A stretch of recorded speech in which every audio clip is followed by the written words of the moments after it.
One sec while I shut that down.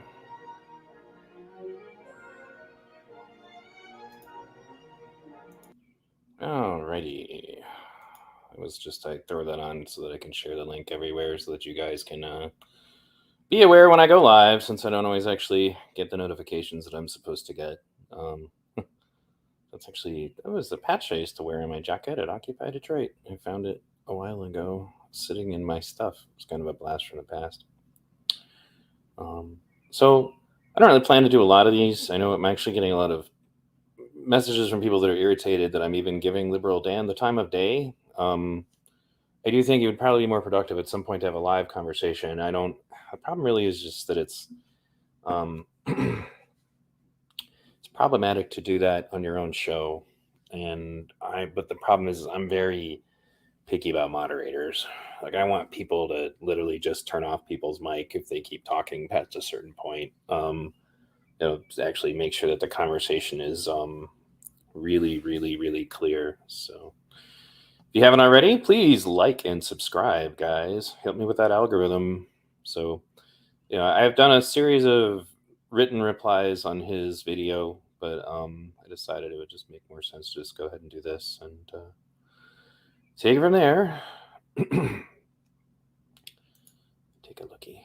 So, LiberalDan, I think, is just trying to get himself some attention. He's got about 362 subscribers.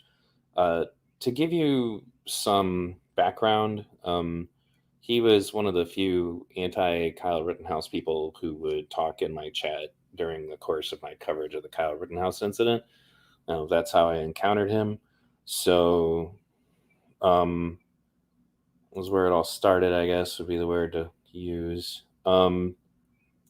And since then, he's just kind of attacking me on Twitter a lot, and then I fire back a bit, and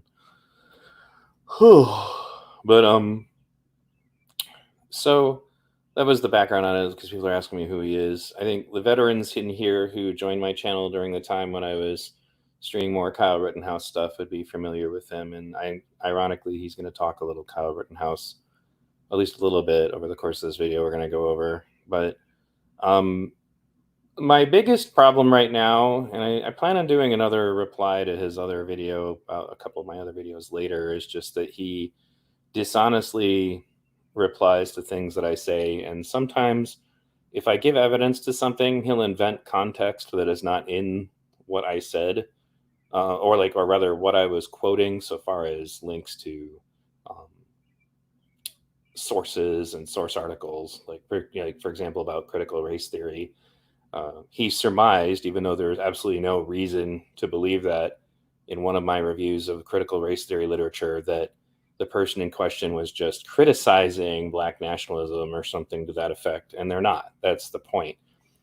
Critical race theory people have a certain degree of sympathy and appreciation for the Black nationalist perspective, and they agree with the idea that assimilation and integration into society is like an attempt at cultural genocide.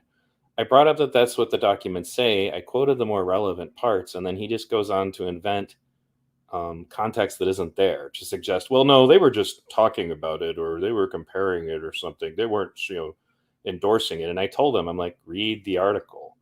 All of my sources are always in the descriptions of my videos. And if I ever miss one, you can always ask for them. But he just keeps lying and refusing to read the rest of the article. So it's easier for him to just say stuff like that. And I think one of the more hilarious moments was when, he claimed that nobody in the critical race theory racial groups suggests that logic and reason are wrong. And then he played the clip of literally a kid screaming at Brett Weinstein saying, you need to stop demanding that people use logic and reason in white forms of information. And then I gave him the link to the stuff that was on the Smithsonian website that literally lists logic and reason and the scientific method as whiteness.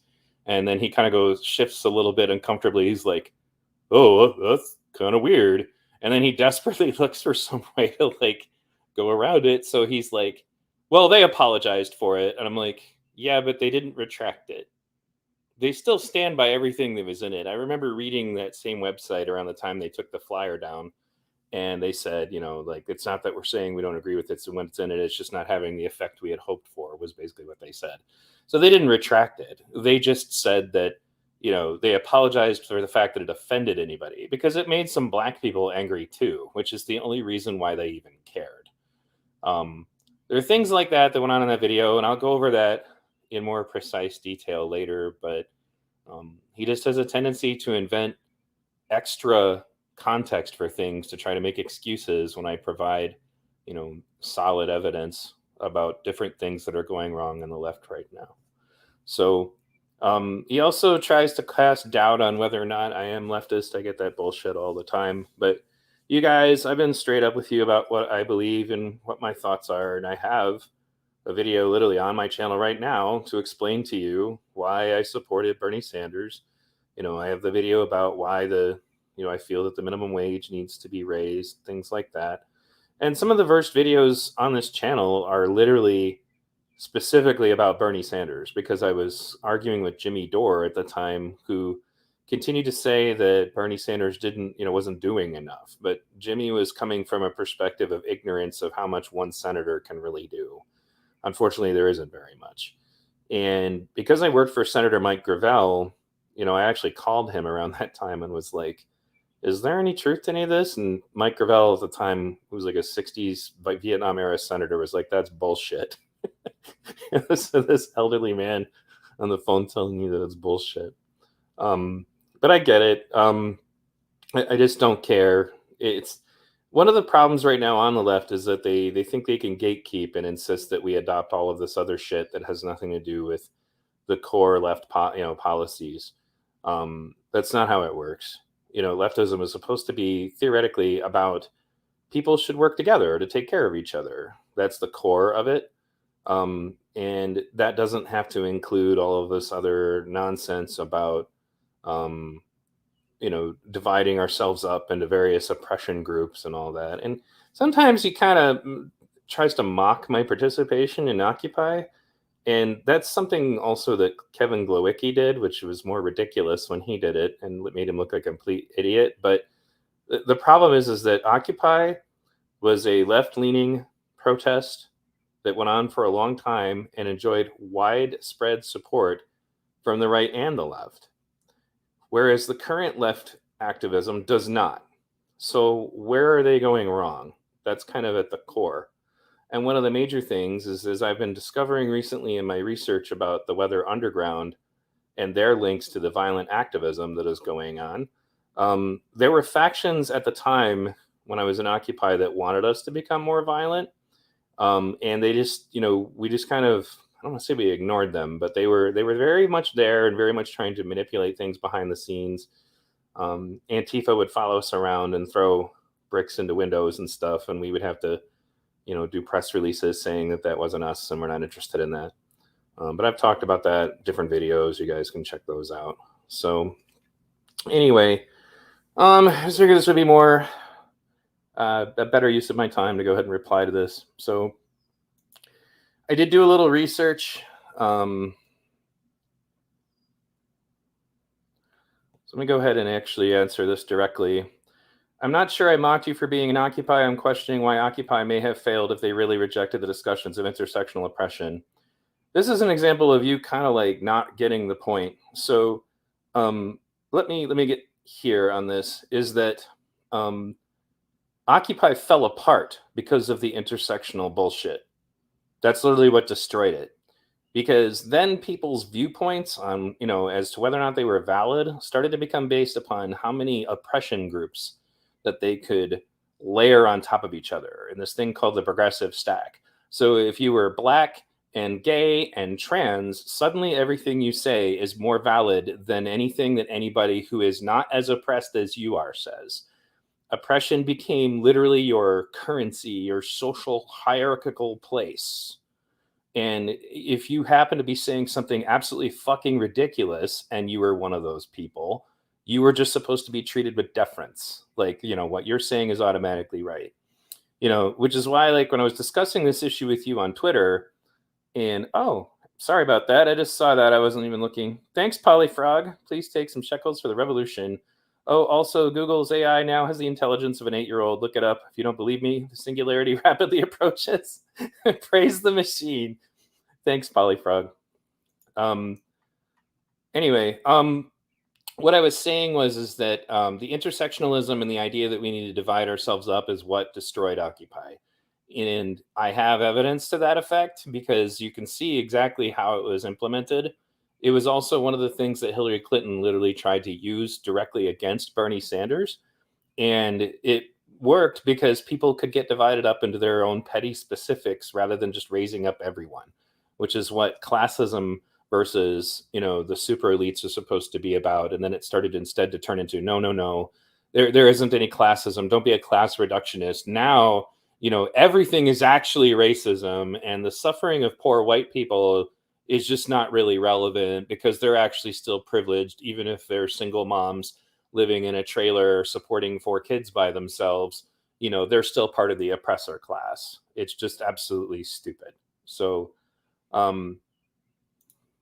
if they don't understand how simply fixing the economy doesn't magically end racism, homophobia, or transphobia, it's not shocking that Occupy would crumble. But the thing is that isn't what happened. Most of these, the homophobia and the transphobia thing was used to distract. That's actually how it went down. Hillary Clinton literally said, Bernie wants to we could break up, Bernie wants to break up the big banks. We could break up the big banks tomorrow, but what would that do to end racism? What would that do to end what would that do for the LGBTQ community? Like, this is, more or less exactly what she said. And she got the crowd all riled up, like nothing.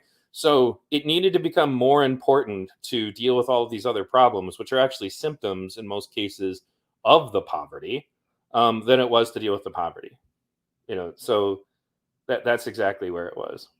But you see where he's at. Polyfrog says there was some liberal guy, Steinberg, who was saying it's insane that we can buy guns, but CP is illegal. Okay, I don't know enough about that. I'll let you on that one. So, and LiberalDan says, who on the left is normalizing pedos and in what ways?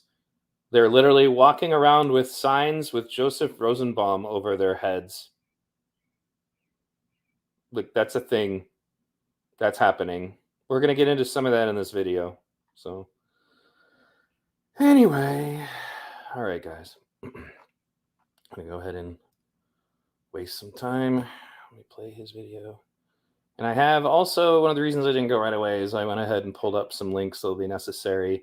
StreamYard is not the most streamlined way to bring up links, but I'm going to do my best. I hope you guys are enjoying this. If you have not already, please like the video, help me with the algorithm. You can also go to my website, which you see prominently displayed up here in the upper right-hand corner, v-radio.us, where you can find me on StreamYard. I'm sorry, not StreamYard. Yeah, you can find me on StreamYard. You can find me on Odyssey, Rumble, BitChute. I'm also on Spotify video. You can also listen to my show via podcast. I have podcasts going all the way back to 2008. I will say my views have changed over the years here and there, but kind of at the central core, I think most people have told me that they go back and listen to those old podcasts, really like them. So, so podcasts that were on Apple Podcasts, a bunch of other places, and you can find that stuff on my website too. You can also check out my social media. I do respond on my social media. You can talk to me. There's a Facebook account you can add me as a friend on. You can join the Fans of V Radio Facebook group. I'm also on Getter. I'm on Twitter. A bunch of other places. And I have a Discord channel. And one of the things that we do in the Discord channel is when I say, all right, this is the next topic I'm going to go on. If you guys want to help me with any research, you can help me by dropping links in there. So, for example, a lot of the useful information about Weather Underground came from people helping me in the Discord. So anyway, all right, let me go ahead and pull up LiberalDan's video. Hello, AgroVixen. Hello. Okay. All right. Let's see what we got here. Should probably put volume on. It'll make it more interesting. All right, here we go. And here with LiberalDan Radio, talk from the left, that's right. And I'm doing another response video to V Radio. And this one that he made was called Leftists Stop Simping for Liz Cheney. Now, we have been throwing some barbs back and forth at each other recently. And since I'm a glutton for punishment, amongst other things, I figured I'd go Yeah, ahead that's for and sure. do another one. So let's see what V Radio has to say today. So I actually wanted to make this video a while ago, but I took some time to calm down because it makes me pretty angry. Whoever runs the Occupy Democrats group continually posts stuff that just makes me want to find whoever's doing that and hit them like, like upside the head. Like, what are you doing? The reason why is because of stuff like this. You're using this account to simp for, of all people, Liz Cheney. I've noticed recently now, and we're going to be going over some of those conversations in this video, that if you crap on Trump, then it's like baptism. You're immediately free of all, you're cleansed of all of your sins. All you got to do is... All right. Now, first of all, I'm going to say that I do not believe that a Republican or anybody who did bad in the past, that they're cleansed of all their sins because they crap on Trump or because they step up or stand against Donald Trump or... But the video isn't directly addressed to you. I mean, this one is, but the one you're replying to isn't just about you. His minions in Congress. Now, you know, I can sit here and say, I like what Liz Cheney is doing and how she's using her role as a well-known Republican to call out the actions of Trump and inactions of Trump. And I don't think Liz Cheney deserves praise for anything. And I don't think anybody who had anything to do with Iraq has any. You can say you can appreciate it, I guess, but here's the problem right now with the way left does things, is that if somebody is not currently a useful political tool, then you guys will go so far as to look into 10 years of somebody's Twitter history to look for something to cancel them over. And then you won't want anybody to ever take them seriously ever again. But if they happen to be politically expedient at the moment, then, no such thing is necessary, and as I demonstrate later in the video, because you keep stating that nobody believes this. And I also brought up a bunch of other links that I'm going to use to show that no, quite a point of fact, there are plenty of people simping for Liz Cheney on the left, and other places. Is that it's selective. It's well, we got to cancel this one guy because he said something or he wore blackface at a party 20 years ago, but we can still continue to talk in glowing terms about Liz Cheney, who literally is responsible for far more deaths than the police kill in probably 10 years or more, actually. So, but we got to obsess about the police too, because they may occasionally accidentally or very rarely will they actually go out of their way to kill a bunch of people.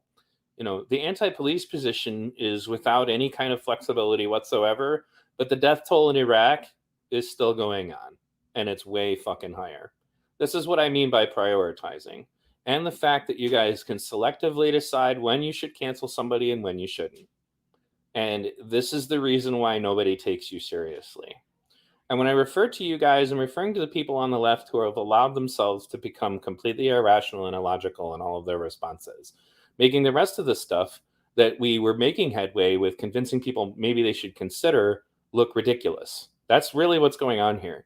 People who engage in this kind of nonsense are discrediting the movement in general, and any headway that was made by people like, say, Bernie Sanders is being thrown in the trash in the name of woke bullshit that nobody agrees with outside of your bubbles.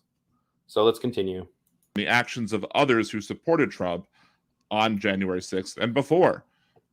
So that doesn't make me a simp for Liz Cheney, because I don't support her as a politician in general. I don't think her policies are good for the country. I don't agree with her on almost everything that's her policy platform. But I can appreciate when an individual does the right thing. And this is part of what I like to do on my show too, is that in attempts to, try and build bridges and reach across and try and gain an understanding with other people, I will try and find common ground with those people in an attempt to get conversation going. It doesn't mean I agree with that person all the time. I might not agree with that person most of the time, or some of the time, maybe just a little bit of the time, and maybe I won't at all. But if I can find one thing in common, perhaps that's a way to bridge a gap. So I could say that me and Liz Cheney have. This is also completely like selective. Because, for example, Jordan Peterson says things that I agree with that are totally valid, but if you bring up Jordan Peterson, many people will immediately dismiss the conversation. They don't want to have anything to do with it. Same thing with people like Ben Shapiro. Ben Shapiro says plenty of stuff I don't agree with, but he also says stuff I agree with. Same thing with Candace Owens. I agree with just about everything John McWhorter says, but, if you counter anything that they don't want, then they can throw it off whenever they feel like it. And I think that that's part of the problem, Dan, is once again, this isn't all about you. If I thought that you were as stupid as the people that I'm replying to exclusively, we wouldn't be doing this. That's the truth. I don't normally even engage with people that are that stupid, aside from, pointing out that they are wrong, and when you do engage in that kind of conversation, the objective generally isn't even really to try to convince that person, because you're not going to. It's to talk to the other people who are watching the conversation. One of the things that I bring up frequently on my show, going back to the beginning of what motivated me to do this in the first place, was I believe it's called I think it's the Ash conformity experiment. It's been a while since I looked at that stuff, but that's all in my Do You Think for Yourself series, was that they found that if they did a test where they showed what amounts to false information to a group of people, if they, paid actors, there's only one person who's actually getting the test done on them. But if they paid actors to give the wrong answer, that the person who was not the actor, who like literally thought they were supposed to give the correct answer, would hesitate, and in many cases even go along with it and give the wrong answer to go along with that social pressure. I'm not doing the best job of explaining that at the moment, but if you look back at my Do You Think for Yourself series, it's a playlist. I go over this in detail. What my role is to be that person, because the other thing they found during that experiment was that if at least one person in the crowd spoke out with the correct answer, that the person who could clearly see that what was going on was wrong, had at least one other person supporting them, then they were more likely to go ahead and come forward and say, no, what you guys are saying is wrong. Like, it was actually like lines on a wall. It was pretty easy. It wasn't even an abstract concept, basically. And they would say, all right, which line is the longest? And they would start with the correct answers. And then as it went on, they would start giving incorrect answers. And you'd literally watch people who were not the actors, because the actors are all paid to give the wrong answer, shift in their seat uncontrollably, because they're like, what the hell's going on? But they would just, go along with it, because that's how social pressures work. So my role is to be that one person who goes, nope, sorry, that's not really what's going on. And that's what people appreciate me for. And that's why I have viewers on the right and on the left. That's my objective. You talk about reaching across the aisle. Okay. I've really not seen a whole lot of that from you, Dan. Aside from the fact that at least you were, for the most part, during the Rittenhouse trial, at least willing to try to participate in good faith in the chat room. I don't really see you doing a lot of that, and instead, for my role as being somebody who's willing to see the valid points on both sides, you just try to say that I must not be left leaning in the first place. Well, thankfully, I don't have to prove anything to you, nor do I give a shit whether you think I am or not, because what currently constitutes the left currently is a whole lot of nonsense and honestly dangerous beliefs that I want no part of. That doesn't mean that the left changed as far as like what is actually left and what isn't.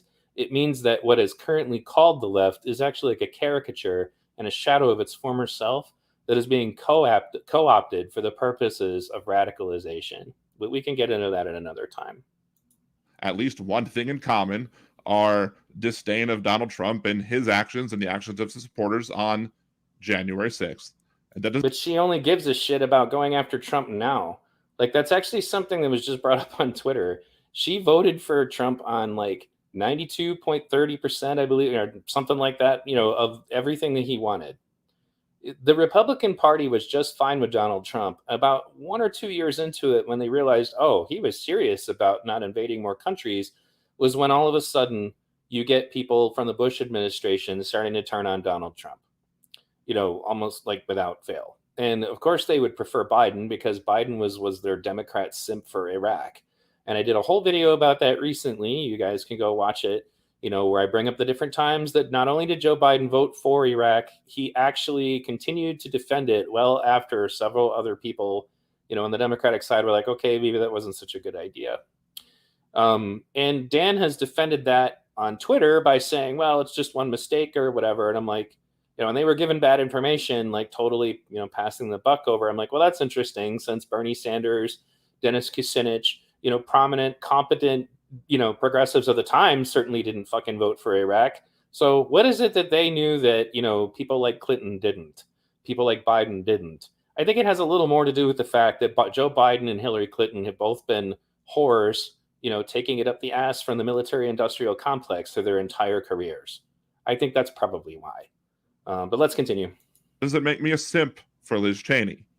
That just means that we agree on that one thing. And on the other issues, no, I don't like her at all.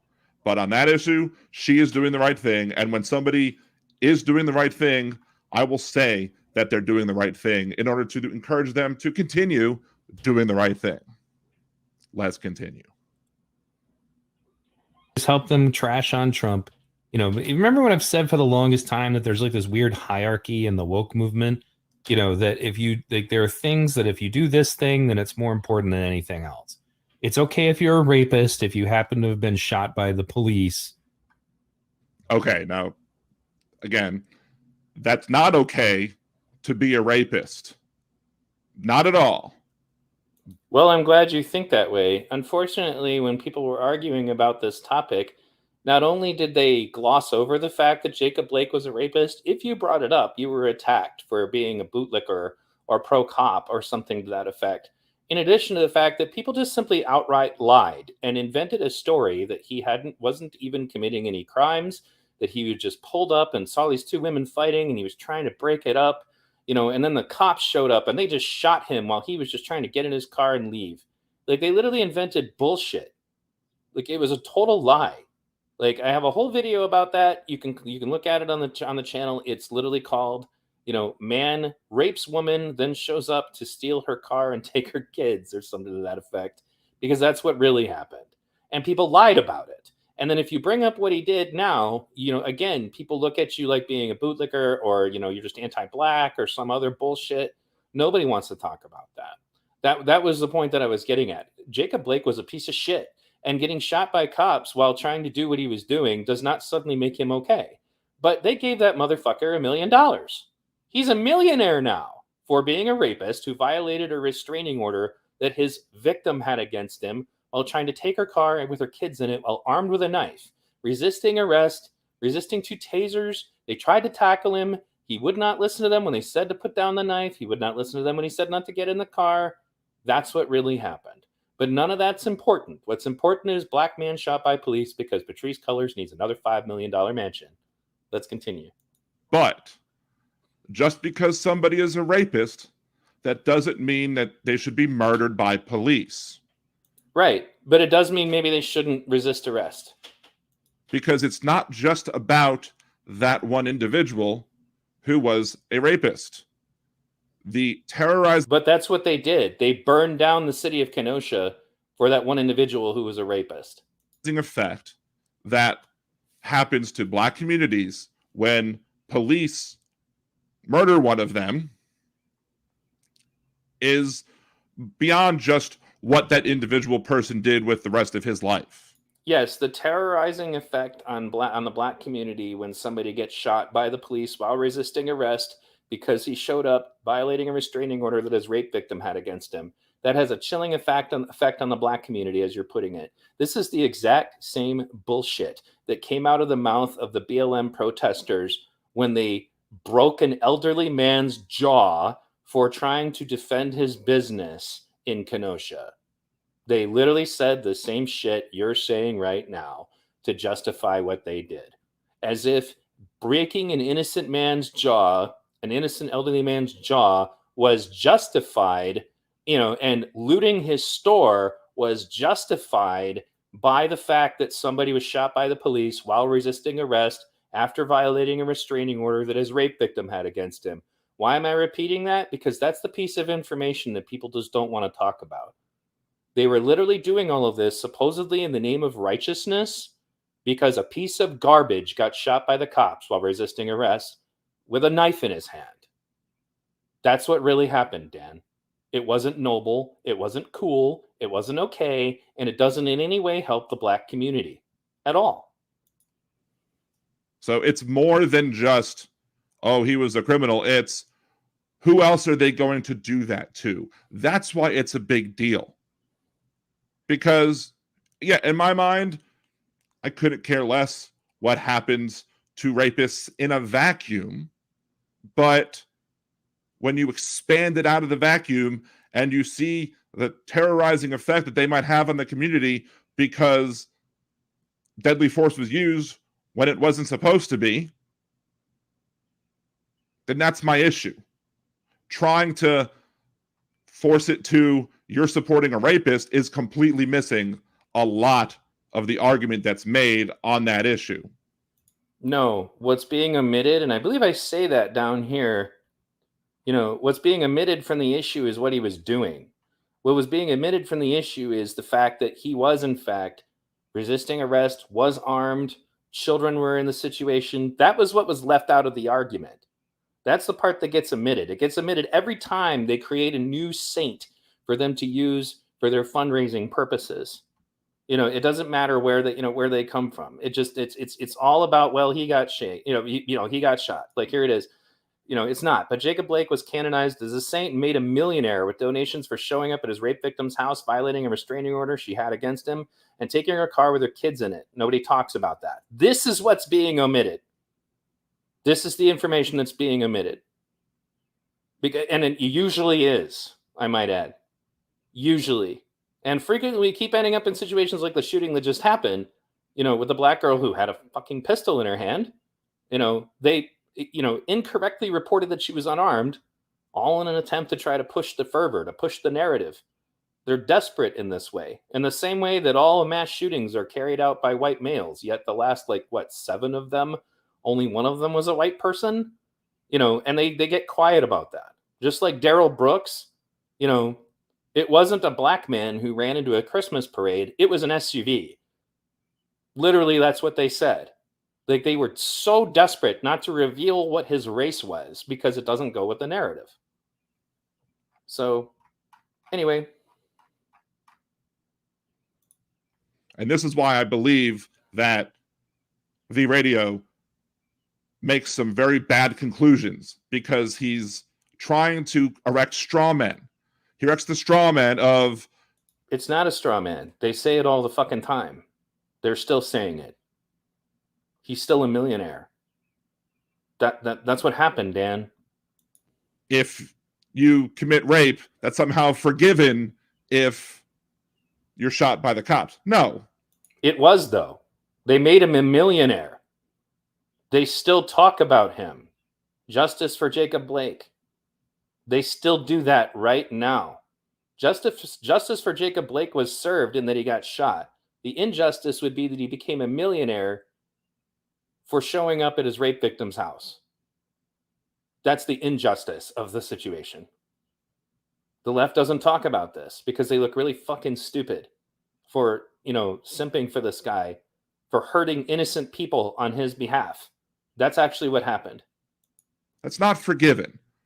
But it goes above and beyond that, in that everybody else in that community is going to be afraid of the cops even more because the cops used a level of force that wasn't called for in that situation. But that's not true, which is why the cop was cleared of all charges. I mean, again, they treated him with kid gloves through the entire arrest. Like, he could have been shot the moment he picked up that knife, and it would have been justified. They let him get all the way to his car with that knife, trying to get him to put it down. So you're actually doing a fantastic job of proving my point here about how the left lies about this stuff. And studies show that cops are more likely to use deadly force against unarmed black people than unarmed white people, for example. Studies also show, unfortunately, that due to cultural reasons, people of color, participate in more violent crime. Despite being a minority, they take up 52% of the crime as far as violent crime.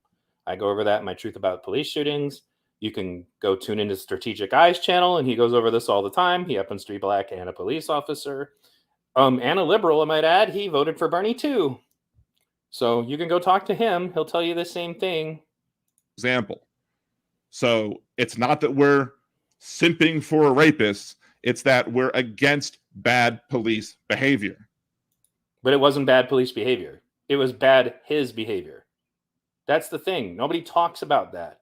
But if you happen to want somebody canceled for, I don't know, making a woman uncomfortable somewhere, they don't even have to touch the woman. If the woke Inquisition has decided somebody needs to go down, then they'll go after that. But if they, if this proves their bullshit police narrative, then that's more important than anything else. If you got raped, shh, be quiet about that. We know the guy raped you, but it's really important that we address this police issue because we want to abolish the police because we're fucking idiots or criminals or both.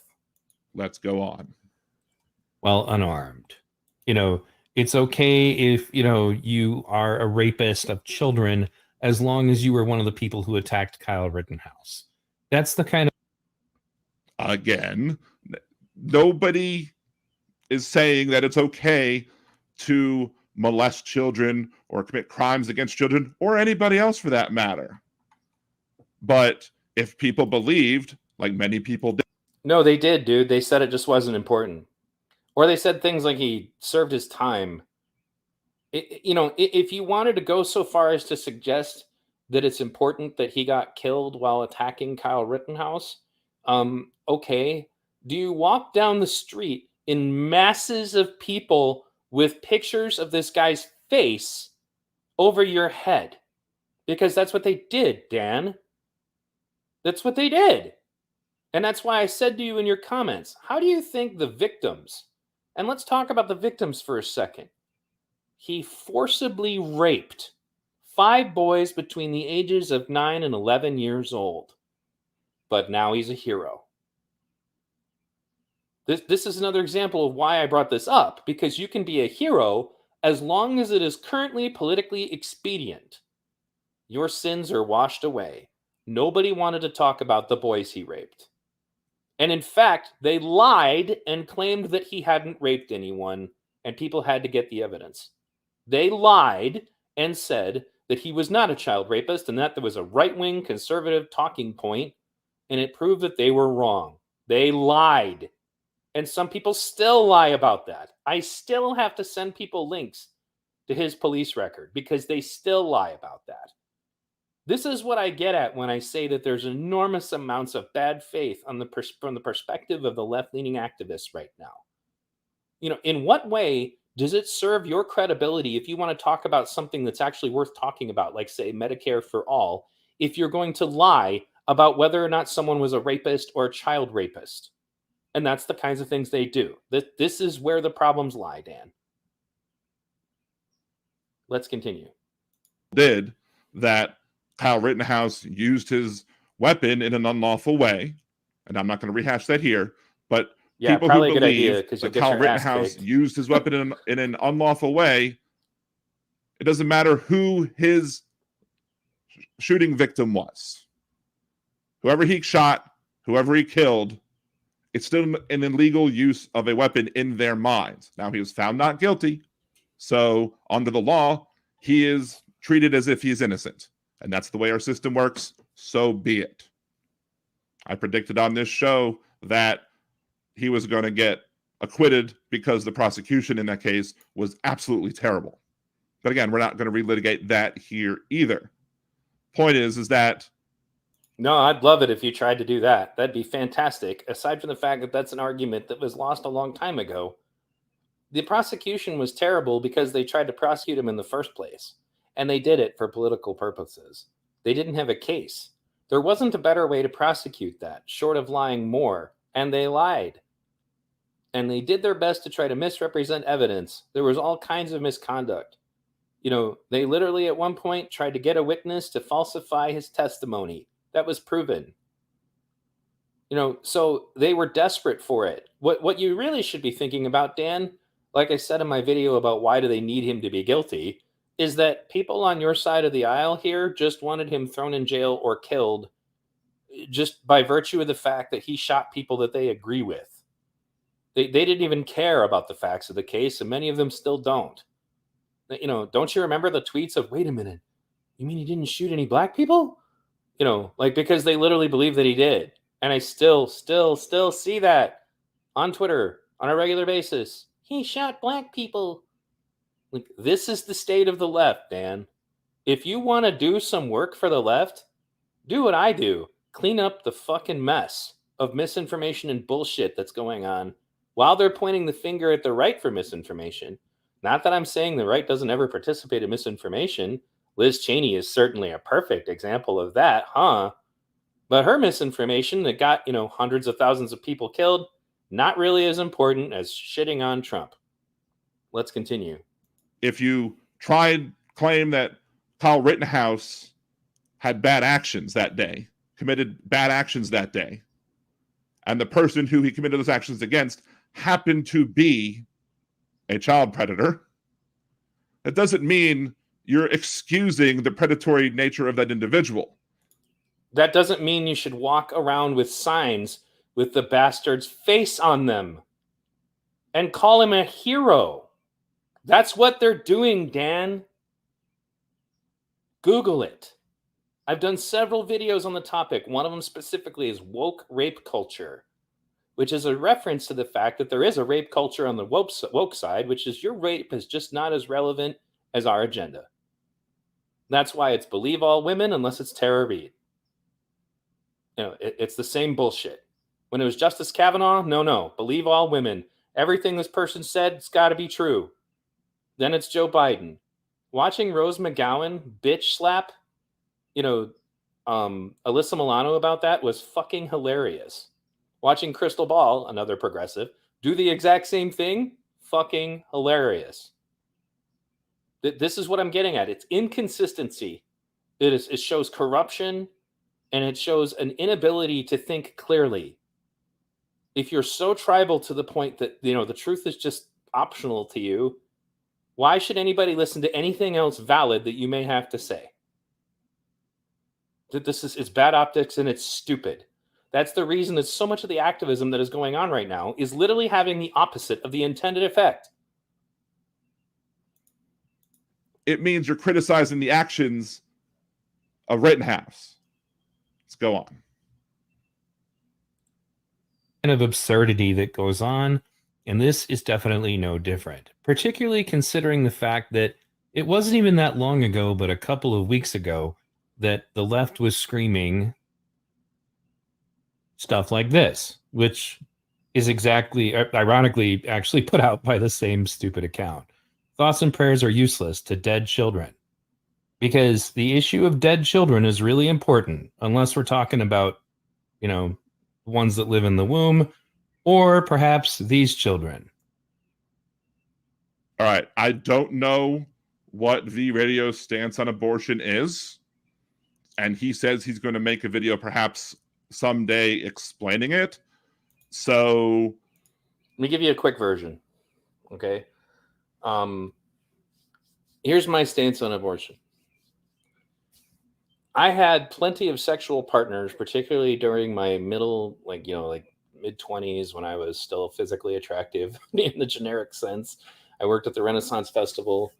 I just choose not to have sex with women who think that killing the unborn fetus is the way to handle it if they don't want to be pregnant.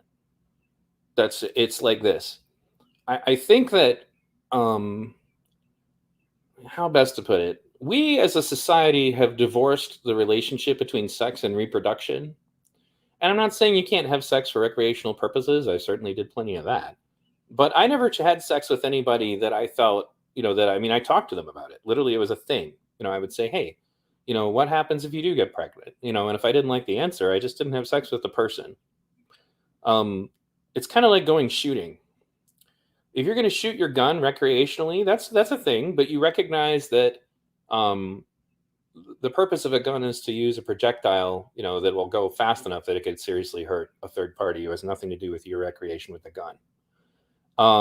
And I don't go shooting with people who are irresponsible with their gun.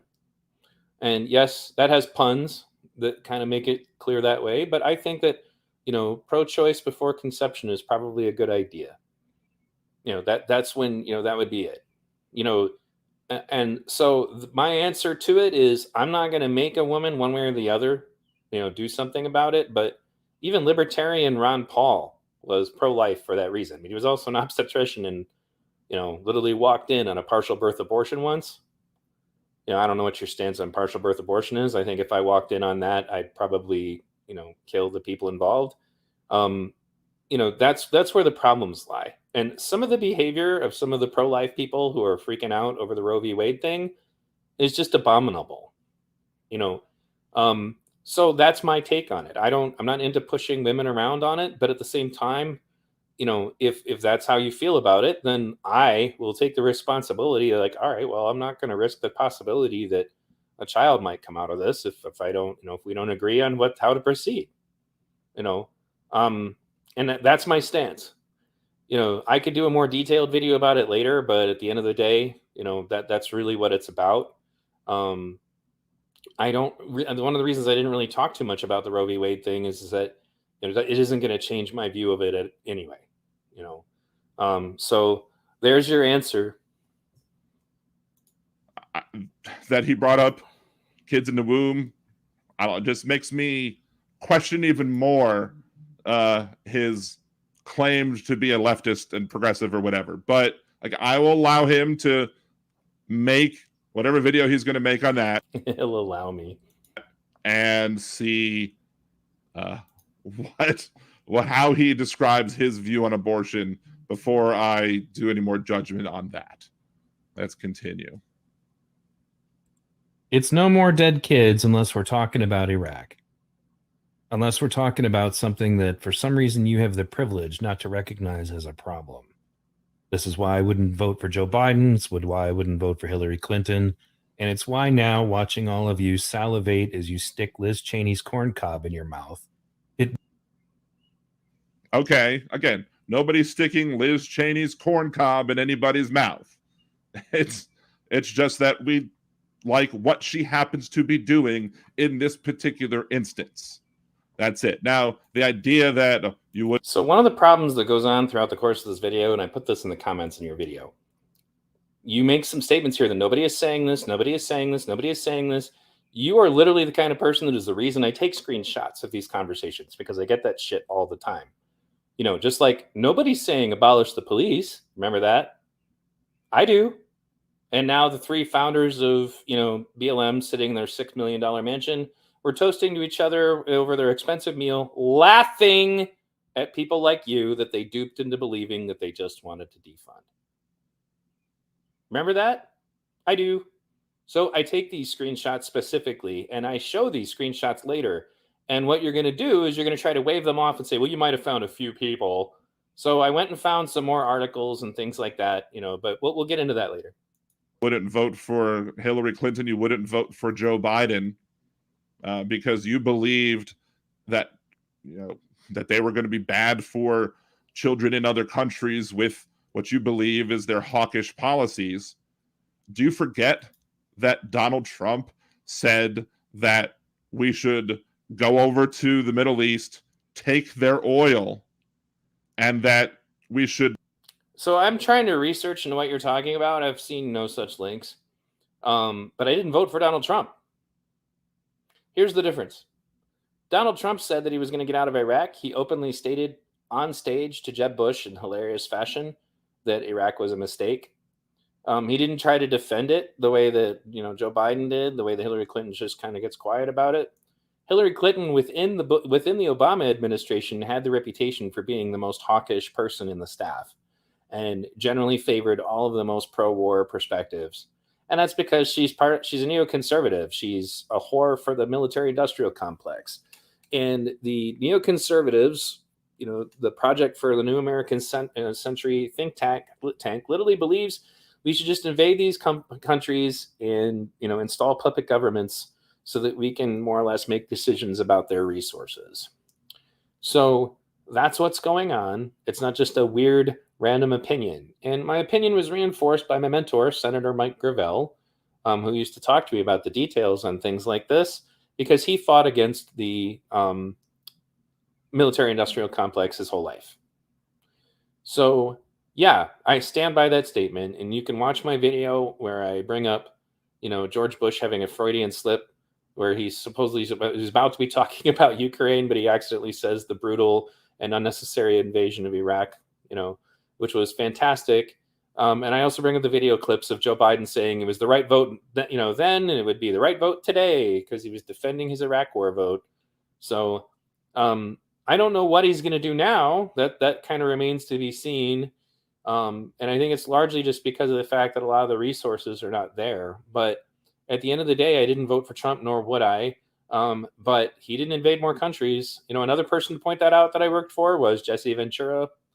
He said he was kind of surprised that Donald Trump didn't invade any more countries, and that he also feels that that's the reason why the Republican, war machine turned on Donald Trump, because they voted with him about 92% of the time, but they needed to get him out of the way and replace him with somebody that they can probably convince to have more of a hawkish policy in the Middle East.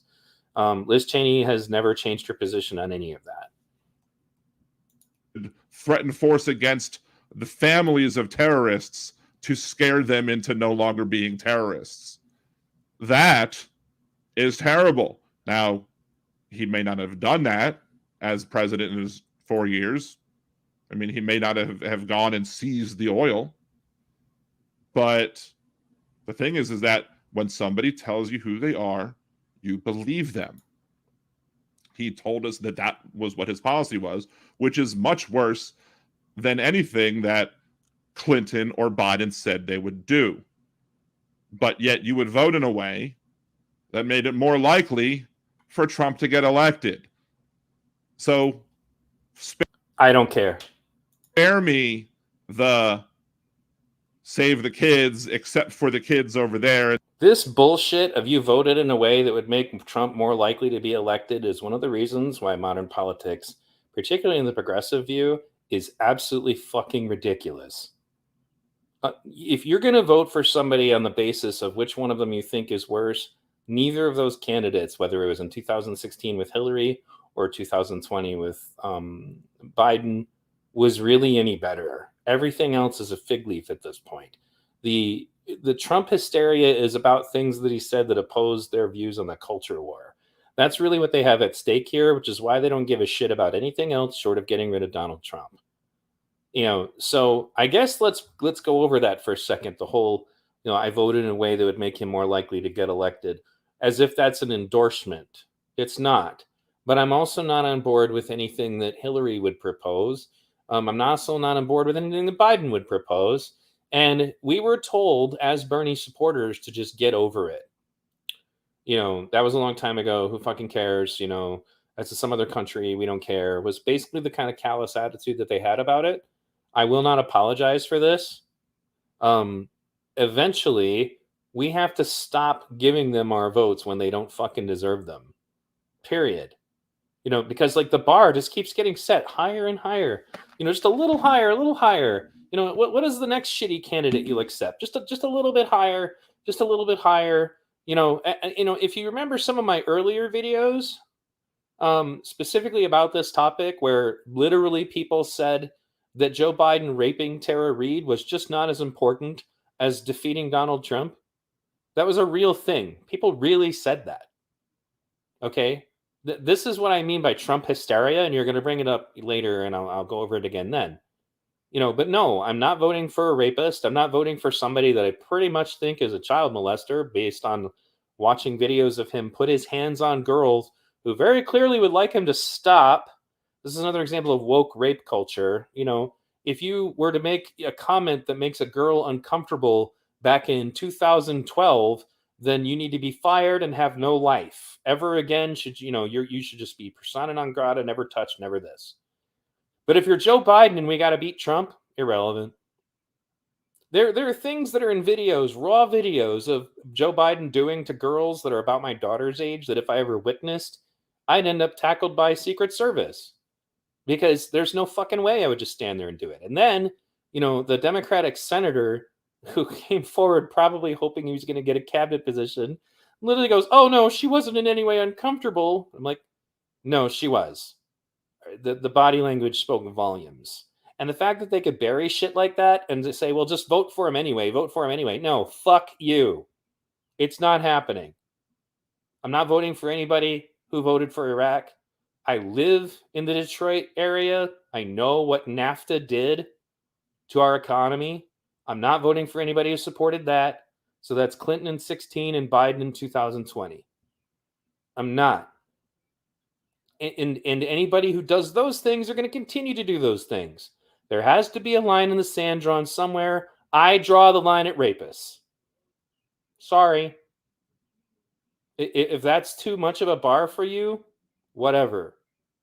When you talk about what might make someone else be more like, whatever, dude. If you're voting for somebody who doesn't represent anything you believe in, what are you voting for? This is the reason the majority of the voting populace just doesn't participate at all. Just as South Park so eloquently put, it's turd sandwich versus giant douche. That's real. In the Middle East, when your method of voting went to help Donald Trump, someone who said that he would go over to the Middle East and take their oil and threaten the families of terrorists. So I should instead vote for somebody who actually did those things. It makes me want to scream. I'm sure that this Iraqi little girl definitely feels some measure of comfort in the knowledge that Liz Cheney was mean to Trump for you. I'm sure that this Iraqi little girl... Now, again, that's just another example of hyperbole. It's not. It's not. Nobody is saying that this crying girl is going to be happy. No, they're telling me to get over it.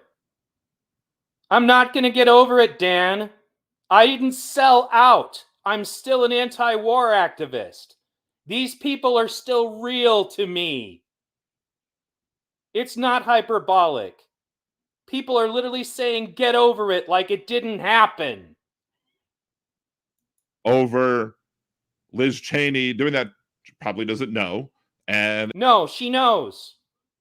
Or she's a fucking moron. I will not compromise on this. That is a little girl sitting next to her dead father whose blood is on the wall and on her clothing. That's why I had to use these kinds of images. There were some I didn't use because I didn't want my fucking video taken down. This is what I'm getting at. This is not okay. There is no amount of shitting on Trump that makes this okay. Zero of it is okay. But people have put it out of their minds. In the privilege that they live in the United States, that is supposedly this violent, dangerous place, they got no fucking idea what dangerous is. It's just an absurd statement to make. Because, again, when we are encouraging and appreciating what Liz Cheney is doing in this particular... No, you cannot appreciate a human being that did this. Where's your fucking bar? It's not on rapists and it's not on war criminals? I'm supposed to take voting advice from you? For instance, that doesn't mean we support everything else she does as well. We oppose, many of us, I oppose nearly everything that she's done, with the exception of maybe standing up to Trump. Let's go on. Girl sitting next to the corpse of her father definitely feels better about what went on in that war and what Liz Cheney's part was in it and what her father's part was in it. Because after all, Liz Cheney was stunning and brave and helped you guys go after Donald Trump. So all sins are forgiven. I'm sure she has no problem with that. I'm sure she'll forgive the United States for that. I'm sure that this Iraqi family, who no doubt lost their patriarch in that war, is going to feel much better about what happened to them Especially since some of you morons are talking about what a great president you think this woman would be. I know of no people on the left who are saying that she would be a good president. I mean, come on. That's ridiculous. Nobody on the left is saying. Well, as is proven later in this video, you're wrong about that. But it's not just about that, Dan. It's the way that the righteous rage is so selective in its application. It's all about dead kids last week when it's about gun rights, and then it's all about get over it when we're talking about Liz Cheney and murdered children in Iraq. This is what I'm getting at. You're right, it is fucking ridiculous. But there are people who are. Okay? And ironically, in the video later, a sitting elected official for the Democratic Party lists Liz Cheney as a true patriot. Saying that Liz Cheney would be a good president. But how many times are we going to beat the dead horse of showing a picture of an upset family? It's a dead horse? No, it's dead kids, Dan. You fucking idiot. Family, and trying to say these people are not are going to be fine with the fact that their family was bombed or their house bombed or whatever because Liz Cheney goes against Donald Trump. No, it's that the American people who voted for Joe Biden and the people who supported Iraq don't care. That's the point. And then how many other pictures are we going to have to sit through of him kicking? However many it takes that people remember that this happened. That's how many. The proverbial dead horse. And you're even singing the praises now of George Bush and any Republican that will come forward and talk out against Donald Trump.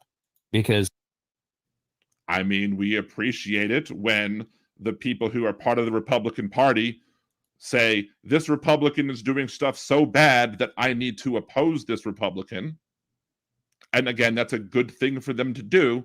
It doesn't mean all of the other sins are washed away.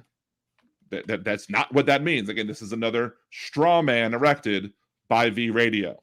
This mean tweets and the things that bothered you about Donald Trump is definitely, something on par with the trauma of the people of Iraq. Nobody gives a crap about mean tweets. That is a conservative talking point. That, the mean tweets are gone, so... It's a conservative talking point. I don't really like talking point concepts in of themselves, whether used by the right or the left, because you can dismiss something because the opposing side said it without actually having to address what it is. You can say, well, conservatives say that. You can not address whether or not what they're saying is correct or not. You can just say, well, conservatives say that, or leftists say that, or whatever. A talking point is either valid or it's not, period. Okay? And the idea that it's mean tweets is, yes, that's an astute observation based on the fact that the majority of the motivation about this is, again, Donald Trump got elected. And at the time, the left was pushing this culture war, woke nonsense, and it was so important to them. It was more important than anything, apparently, even including dead children overseas. Okay, that's where the problems come in. Okay, a conservative talking point, it's either right or it's not. There are way too many people that are obsessed with the things that they don't like that Donald Trump said that they disagree with because they take it personally, because they're fragile little snowflakes. That's what that's about. I don't like Donald Trump either. I think that his antics on Twitter were kind of ridiculous, but that doesn't change the fact that their motivations in this, their priorities in this, are completely fucked up.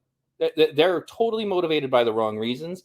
And in many cases, they just simply outright lie about the things that he did or said, which again is a problem because it destroys any credibility that somebody from the left might have if they want to discuss important issues, things that actually matter. So therefore, Biden must be better or whatever. It's not about mean tweets. It's about his policies, his actions, his failures as president to take the job seriously. The amount of people that died because of COVID because he was inept at managing the situation, and the actions that he, according to the actions of this committee and the investigation thereof, that they are going to establish that he was responsible for the acts of insurrection and sedition on January 6th.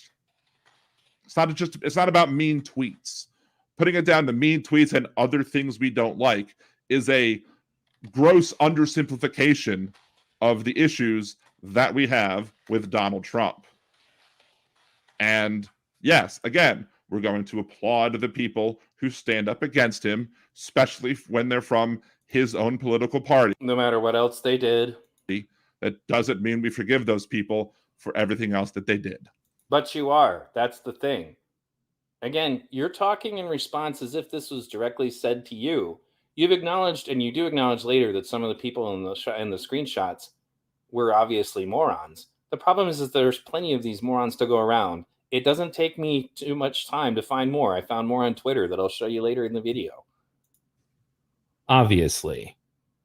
I'm sure that the parents and loved ones of the American children, essentially the young adults who were in the U.S. military fighting that war. So let me take a moment here actually and respond to something specific about personal attack. I don't normally get into that, okay? And I've defended you multiple times when people personally attacked you in my chat during the course of the Kyle Rittenhouse hearing. I told them not to call you fat and other lowbrow bullshit like that, okay? But you were saying that the children of Iraq are a dead horse. Stop beating the dead horse. That's what you said, dude. That's not defensible. That is absolutely despicable. There's nothing defensible about that. Beat the dead horse. Oh, the poor children of Iraq. Like you're mocking it. Okay? That's different. That's beyond the pale, bro. If you're in a direct debate with me, like if you're on this stream with me, no, I'm not going to engage in personal attack. But when I am replying to your dumbass reply to my video, and you say something like that, doing exactly what I mean, which is you trivializing the deaths. It's a dead horse? No. Are you as bad about being an apologist about this as the people that I'm quoting? No. But you doing that and referring to the dead children in Iraq as a dead horse? No. That's not acceptable, bro. I will call you direct on that. That's not as simple as we disagree about healthcare or gun control, at least in the normal sense of things. That's just evil. And you kind of demonstrated at that moment exactly what it is that I have a problem with. Period. You've also been a pedantic, like, prissy little ass on Twitter lately, okay? You do it all the time. And over the course of your video that you were doing it there, you engaged in the same thing. You're lucky that I don't just cuss you out every single time I talk about you. But that's not my style. I'm going to stick to the facts as much as possible. I think it's a fact that if you refer to the dead children of Iraq as a dead horse, you deserve to be told you're a fucking moron. That's different. That Liz Cheney's company, Liz Cheney's dad's company, could enjoy amazing profits, over the course of it through KBR. I'm really confident that, they realized that their sacrifice was for a good cause, making her dad rich. And nobody is sitting here saying that either. Nobody is saying that they say it in the screenshots in the video that you're reviewing, Dan.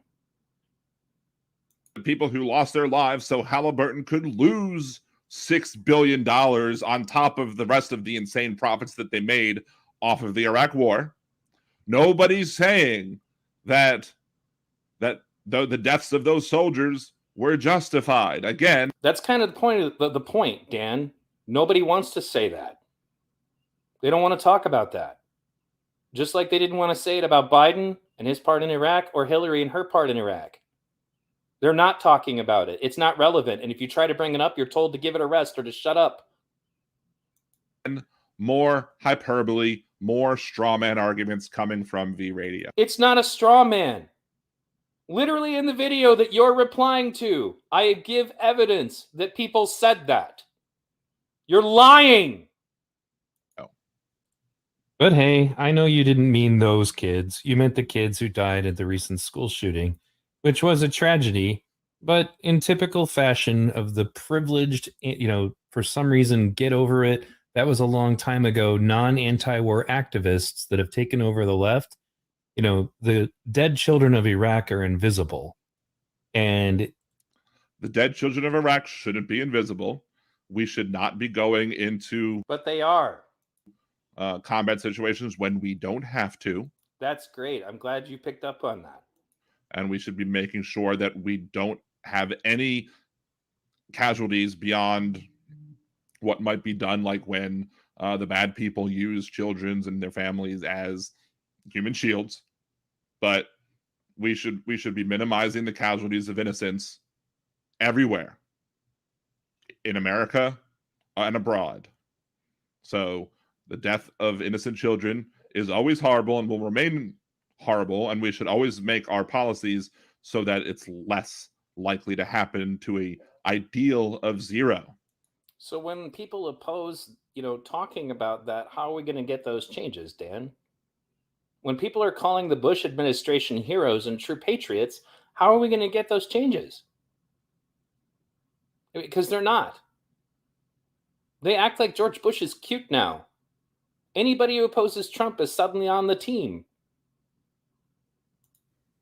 But again, saying we agree with what Cheney is doing here doesn't mean that we support everything else. They go further than that. That's what I'm getting at. In the comments that led to me making this video in the first place, the comments that you're going to try to wave away with a magic wand by saying it was just a few people, like I need to go track down 100 of them for you, it's a common problem right now. And it's largely, I think, because there's efforts being made to try to push Liz Cheney and the neoconservative pro-warmonger faction of the party back into control. She supports. If you're concerned about the gun rights issue to the point where you're all spitting and, calling every Republican a fascist and all of that, and suggesting that the shooter, who was actually a left authoritarian who had studied communist ideology since he was 12 years old, was actually somehow a mainstream Republican. I already did a video about that. You can watch it later. But, for all of that talk, let's just... Yes, go watch V-Radio's videos because he's right about everything. Well, that's the first honest thing you've actually said in this video, Dan. Go look at what her perspective on the issue is. So let's take this off of her campaign website. Liz has consistently been endorsed and supported by pro-gun advocates such as the NRA and the Shooting Sports Foundation, and will continue to support gun owners from across the state. She will always push back against universal background checks, red flag laws that do not respect due process, and assault rifle bans. So remember, we're screaming no dead kids, but even this person who you're just absolutely worshiping, like she's just the most amazing Republican ever. Oh man, I hope she runs for president and she's the leader that the Republican Party needs, does not even support the kinds of weapons bans that you were asking for less than a week ago. She's also not a big fan of Roe versus Wade.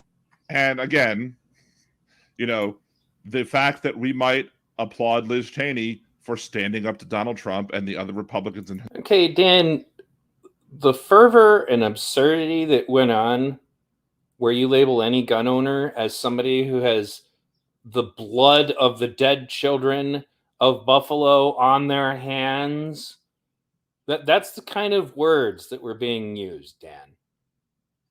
Anybody who supported that is evil. The Republican Party is evil. Rolling Stone puts out a point to suggest that the Buffalo shooter was a mainstream Republican.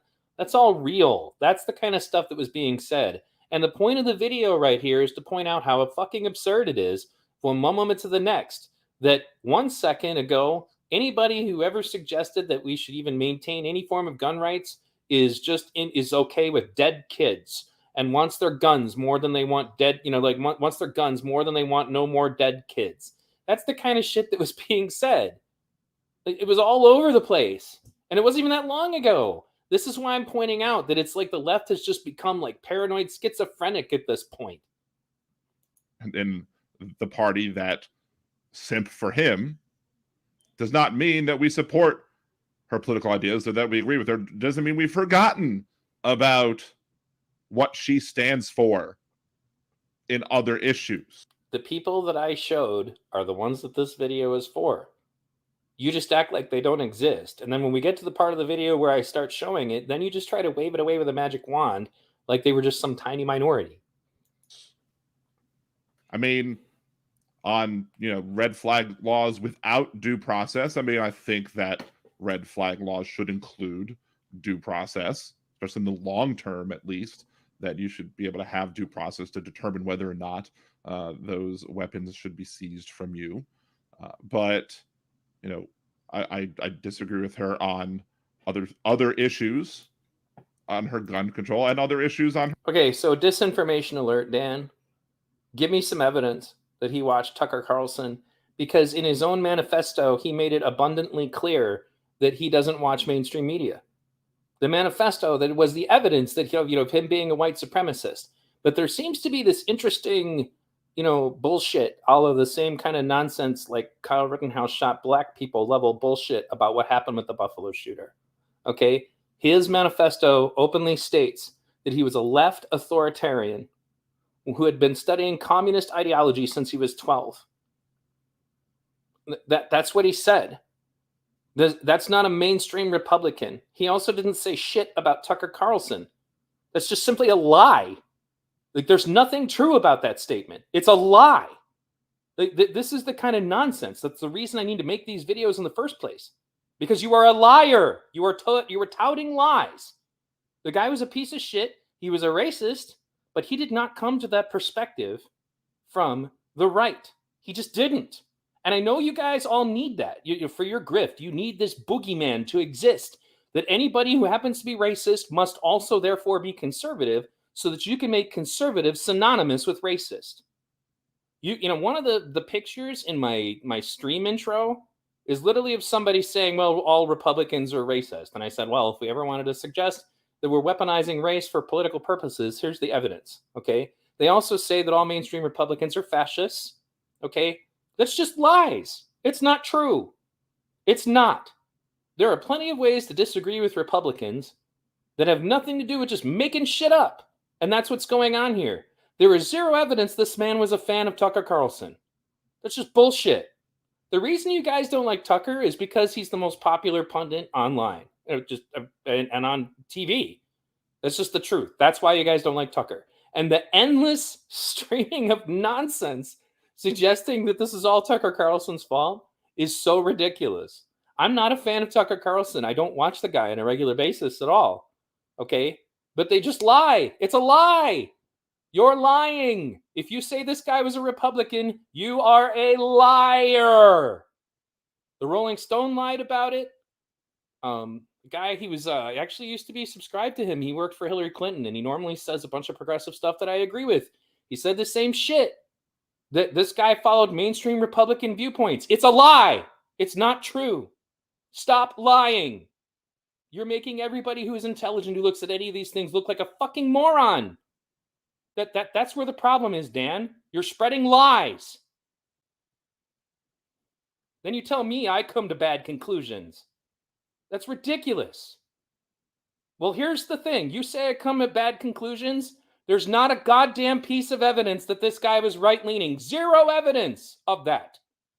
That's you coming to shitty conclusions to appease the people you're hoping to grift for. Her campaign site. I'm sure I disagree with most of the issues that Liz Cheney posts on her campaign websites. Again, my applauding her for her actions in this committee have nothing to do with that. And I see nothing wrong or hypocritical for telling somebody who is a different party than you or who generally disagrees with you, hey, I think you did the right thing this time. I think you did the right thing. Let's work together on this thing to make sure this thing gets done. Doesn't mean I'm going to work together with that person on any other thing. But if we can find one thing to work together on, awesome. Totally pro-life, but again, all you got to do is crap on Trump and then all of your sins are washed away. And while she seems... Again, I disagree with Liz Cheney on abortion rights. And Yeah, we've been over that.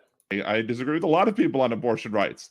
But if there's an individual, if any of those individuals are going to say Donald Trump was wrong, he initiated and aided and abetted the people committing acts of treason sedition, domestic terrorism, etc., on the nation's capital on January 6th, then I'm going to say, good. I'm glad you believe that way. Thank you for helping to get the truth out there.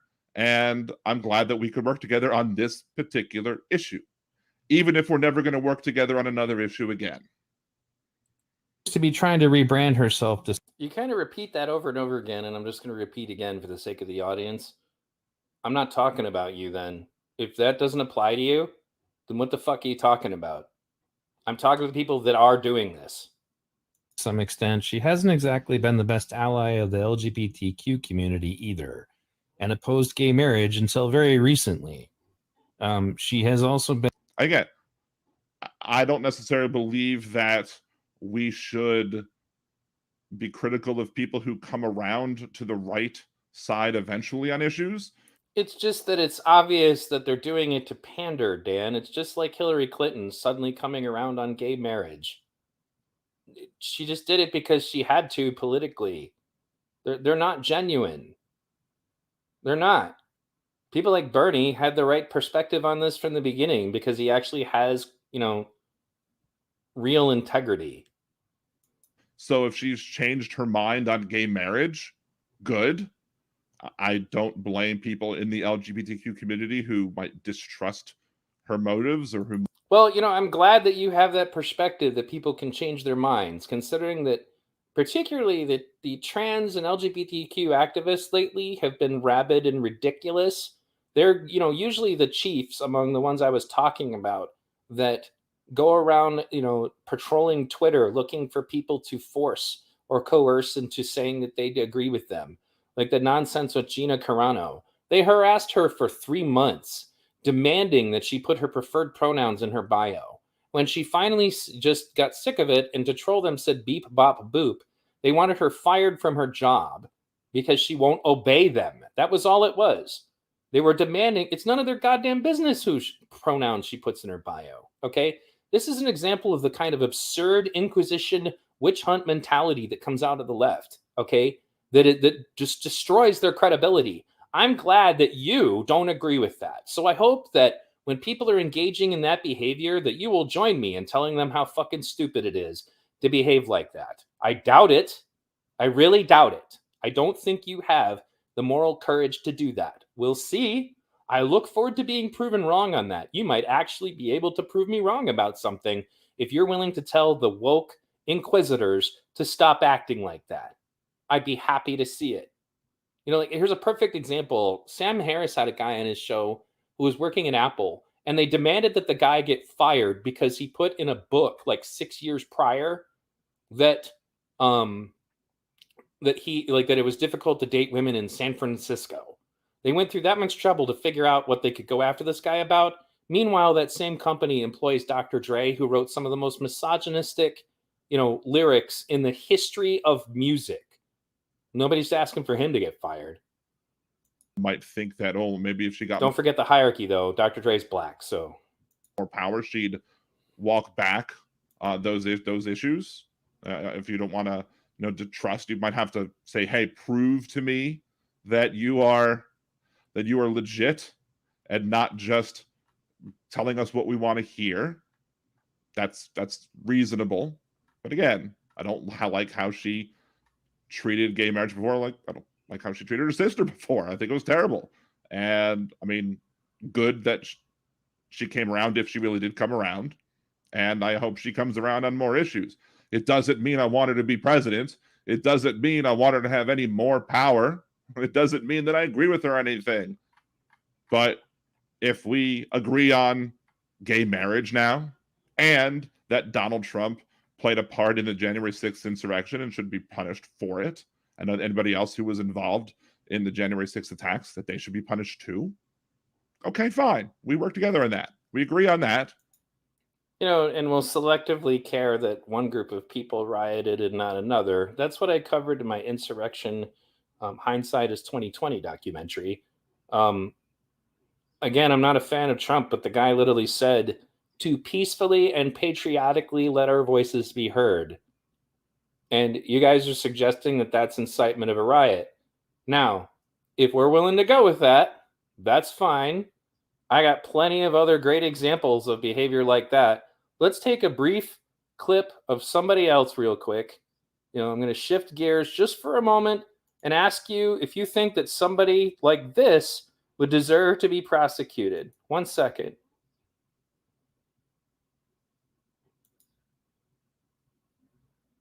Riddle pause for station identification. You are listening to V Radio. Please smash the like button and visit at v-radio.us. So if to say to peacefully and patriotically let our voices be heard is enough to make you prosecutable, then let me ask you if this director of Black Lives Matter in New York City should be prosecuted. That they're going to go back to the old ways of policing, that we're going to take to the streets again. There will be riots, there will be fire, and there will be bloodshed. Does that guy get prosecuted? Doubt it. And there were people just like him all throughout the 2020 riots saying the exact same thing. That's not to peacefully and patriotically let our voices be heard. That is, there will be riots, there will be fires, and there will be bloodshed. Shit like that got said through 2020 all the time. Antifa doesn't even make any bones about it. They're just open about it. So again, you want to make a rebuttal video? You can rebut to all of the examples I gave of Black Lives Matter saying literally that peaceful protest and to ask for peaceful protest is white supremacy. That, violence, riots are this and riots are that. You guys can check that out later. I know you're going to talk about that again, so we can come back to it in a little bit. But let me go ahead and go back to your video here. 1 second. Smash the like button if you haven't already, guys.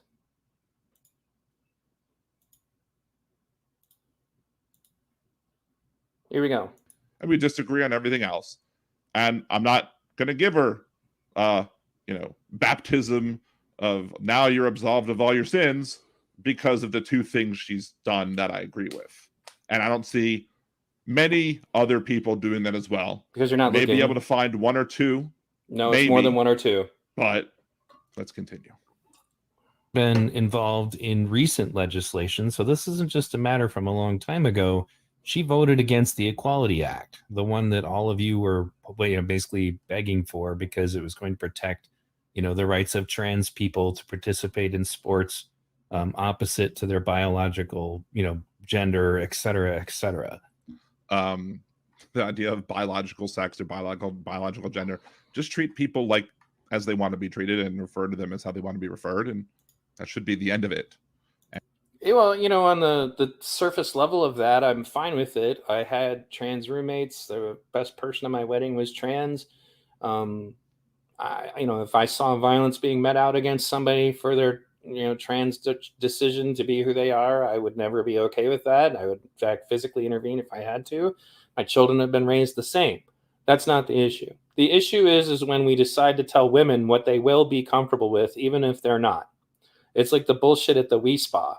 That person wants to be able to go into a nude spa, pre-op trans, and expose themselves to the women and children inside, and that regardless of the comfort of the people around him.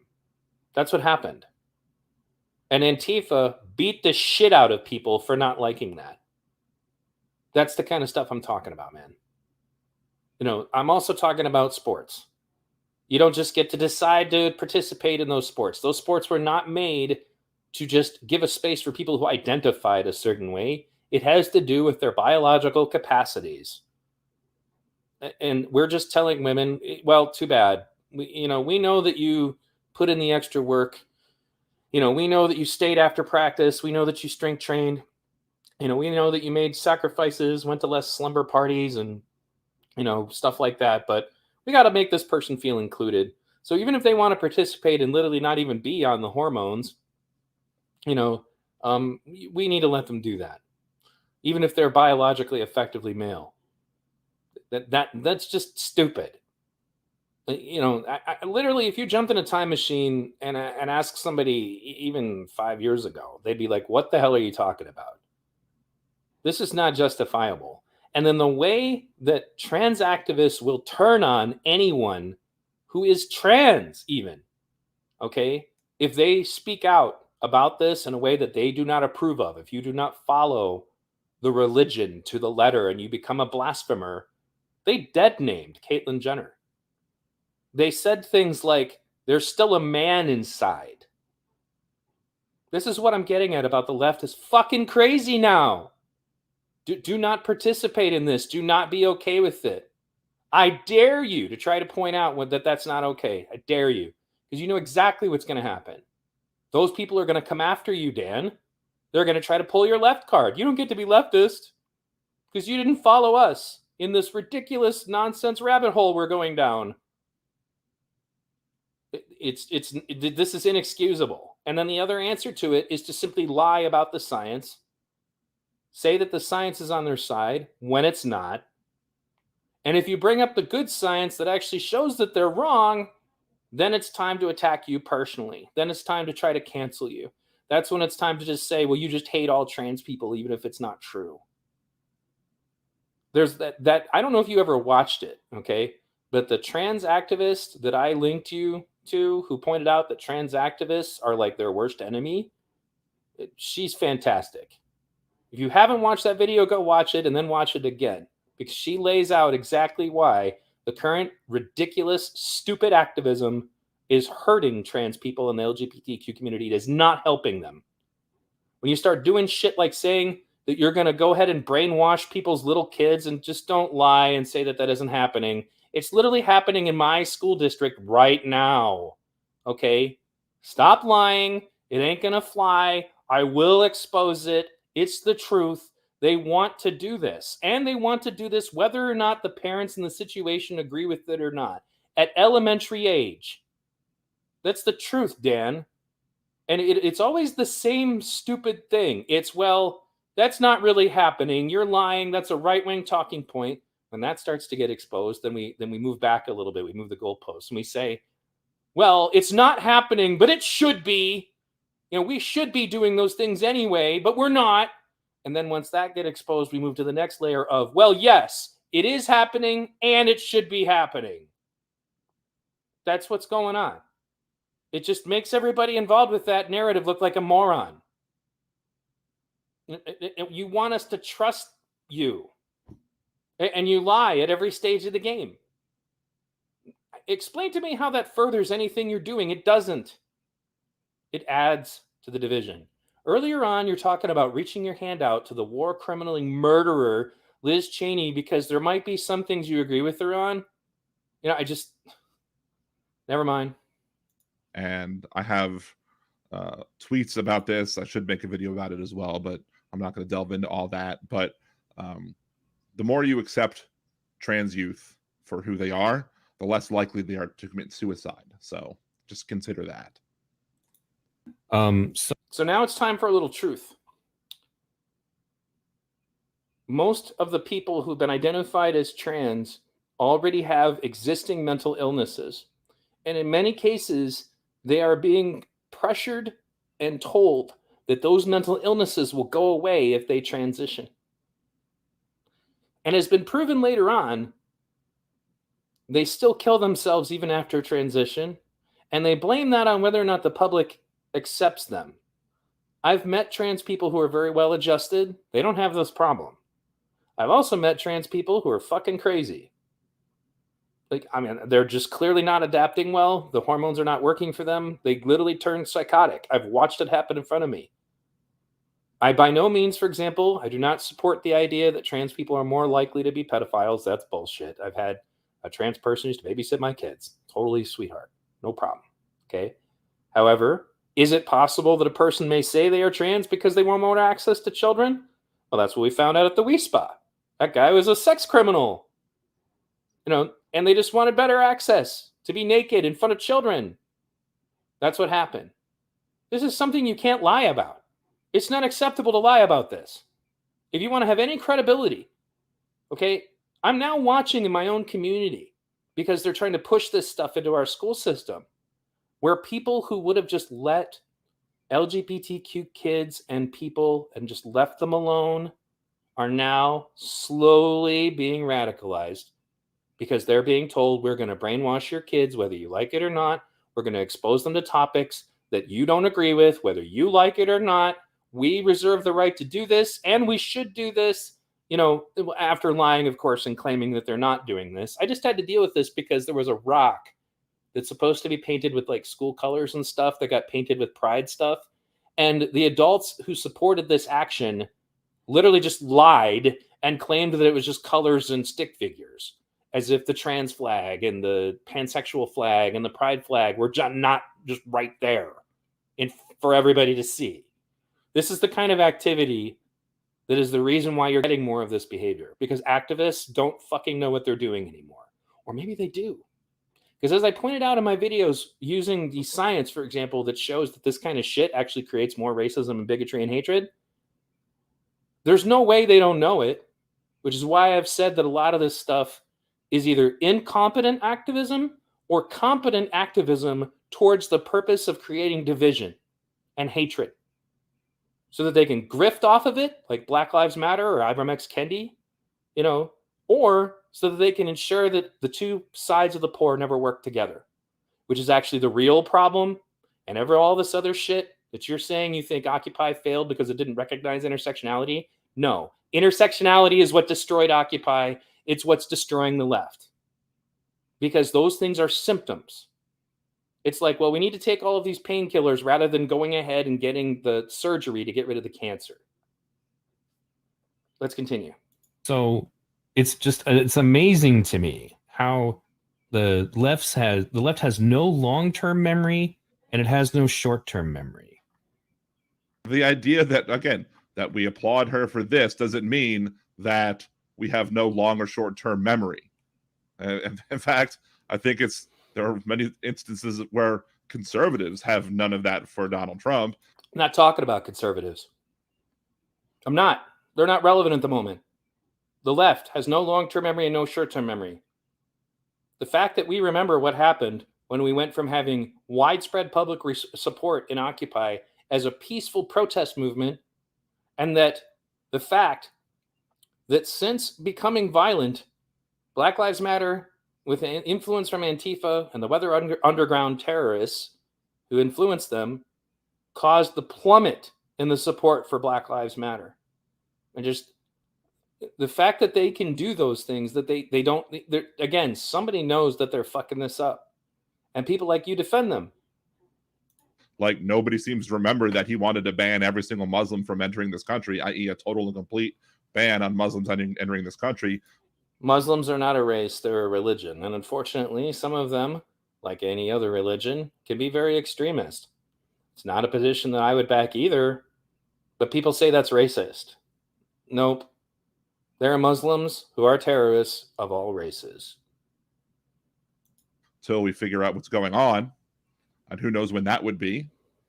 But, you know, nobody wants to remember that. They all say, no, he didn't say that, and then I provide them proof that he did, and then they change the subject because they don't like to admit that they're wrong either. No, what they're lying about is saying that it was racism. He said Muslims, not Arabs.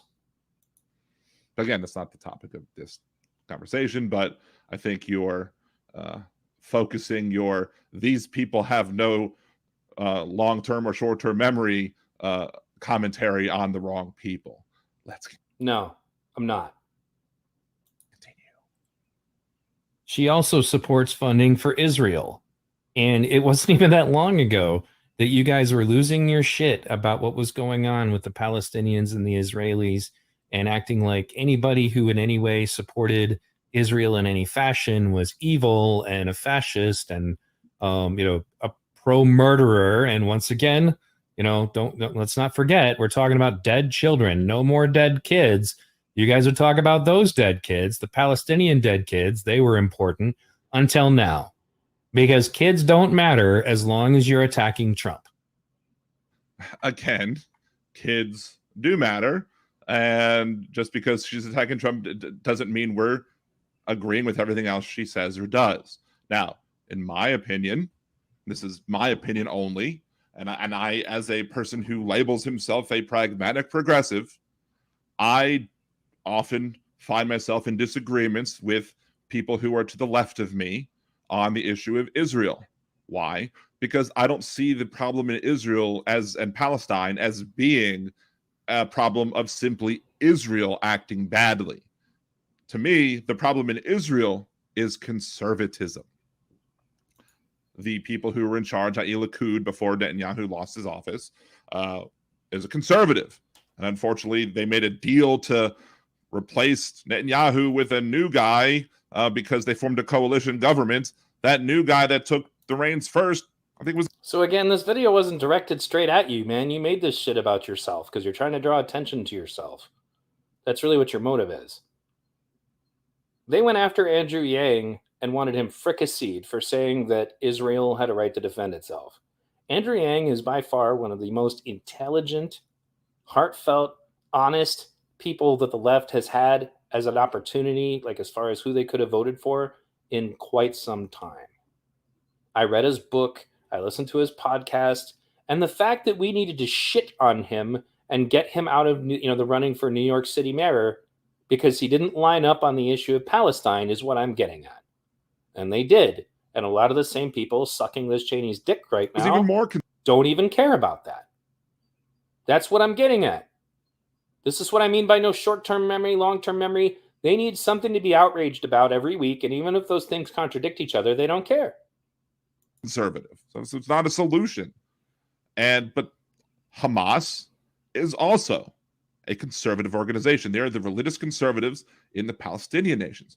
Furthermore, American conservatives who want to see the Jews ruling over all of Israel, like seeing the Arab people, the Muslim people, because there's a difference, there's intersection there. That's conservatives. That's conservatives. Is Barack Obama a conservative? Is Hillary Clinton a conservative? It's not to say the conservatives don't also do this. The Israel lobby is very powerful. You see, you have this blinder on. This is where the real problems lie. You say it coming to bad conclusions. I say that you're so fucking tribal that you can't think straight. That's what's going on. There's a reason why my artwork is a beheaded donkey and a beheaded elephant. Symbolism for destroying the major parties. They were never intended in the Constitution. The Founding Fathers knew that it was a bad idea. But there's a difference. They want to see, them marginalized and the Jews being in control of everything in Israel, because according to the end times, the Jews need to be in control in Israel in order for them to die first. So with friends like that, who needs enemies? But again, conservatives over here in America, conservatives in Israel, conservatives in Palestine are who are to blame for this. So that's just kind of stating my point on that, which is bullshit issue. Because it's a bipartisan problem. If we were to have more people who are more... You know who bucked the process on this because he openly stated that Palestine deserves their own state? Bernie Sanders. Not Hillary Clinton, not Joe Biden, not Barack Obama, Bernie Sanders. Progressive in charge in both areas, I think we would see less children deaths over there and less deaths of innocents, less death of anybody over there, because you'll have people who want to see peace and not people who get office on fear-mongering. Again, your priorities are so fucked up. Like, you can go after Trump, fine. I don't like Trump either. But to completely... He doesn't like Trump either, except he voted in a way that could very well have helped Trump win. I mean, he didn't want to vote for Clinton. He didn't want to vote. Yeah, because I don't vote for war criminals, rapists, and people who voted for NAFTA and destroyed our economy. That's why. I'm not settling for that. Run a candidate with a fucking soul. I'm not going to reward them for cheating Bernie in 16 or in 20. I'm not going to reward them for marginalizing the campaigns of Mike Gravel and Dennis Kucinich in 2008. I'm not going to reward them for doing the things they did to Tulsi Gabbard or Andrew Yang. The buck has to stop somewhere, Dan. The progressive movement is like the abused girlfriend of the Democratic Party. They slap us around during the primary and then show up during the general with candy and flowers, begging us to take them back and say, this time it will be different. Just take me back. Besides, you don't want to move in with your abusive father, the Republican Party. They're definitely worse than me. No, I'm done with it.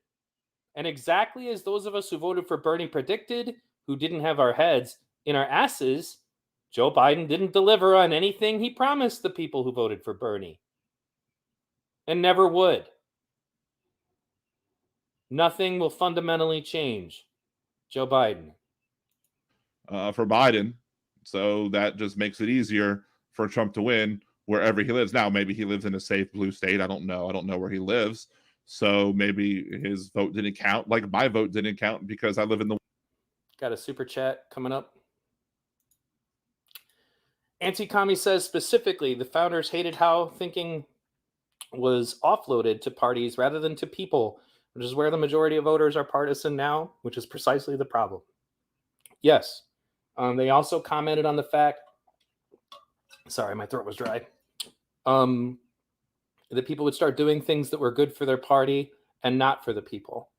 If, for example, the Democrats might get a win on something, even if that thing is good for the people, the Republicans will vote against it because they can't let the Democrats look good. Vice versa. They both do this. And it was never intended. And it's a horrible, basically a computer virus or malware on the system of the Constitution. That whole concept should be outlawed. I don't know how to go about it. I haven't put a ton of thought into it. I know that Senator Mike Gravel's attitude about it was that we needed to empower the people and go back to being able to have referendums like we do on the state level if the federal government is completely out of control. And I tend to think that's probably the way to go. The guy was kind of my mentor, and I think he's pretty smart. Not saying it would be perfect, but we wouldn't be in dumbass situations like having to accept a president who at one point had like a 30% approval rating. You can recall somebody like that. And at that point I'm talking about Bush, just so LiberalDan doesn't panic that I want to, do that to Biden. Although I would, he's not doing a good job. It's just that simple. He's not delivering on anything that he told the actual people on the left that he was going to do. And life is not improving. That's just the truth, man. And you can continue to call anybody racist or sexist who doesn't vote the way you want. It doesn't change the reality of the situation. Anyway, thanks for the super chat. Louisiana, and Louisiana was always going to vote for Trump regardless of how I voted. But you always vote in a way to do the least amount of harm, period. So let's continue. The least amount of harm. That you don't get it, man. The fact that they can count on your vote, that they can pull this kind of nonsense of, well, you don't want Trump. Then it was, you don't want Romney. It's always like that. It's been like that for a long time. We're not improving anything. Where do you draw the line? Again, I draw the line at rapists. I draw the line at war criminals. The least amount of fucking harm. Well, again, I didn't vote for Trump, but no additional people died in other countries because of him, at least not in regards to foreign policy decisions. Nobody who shouldn't have anyway. And, I'm sure there are going to be exceptions to that. But by and large, his foreign policy perspective is a hell of a lot different than Biden's or Clinton's. Still wouldn't vote for the guy. But you don't acknowledge that because war is invisible to you unless it happens to be a beneficial issue of the moment.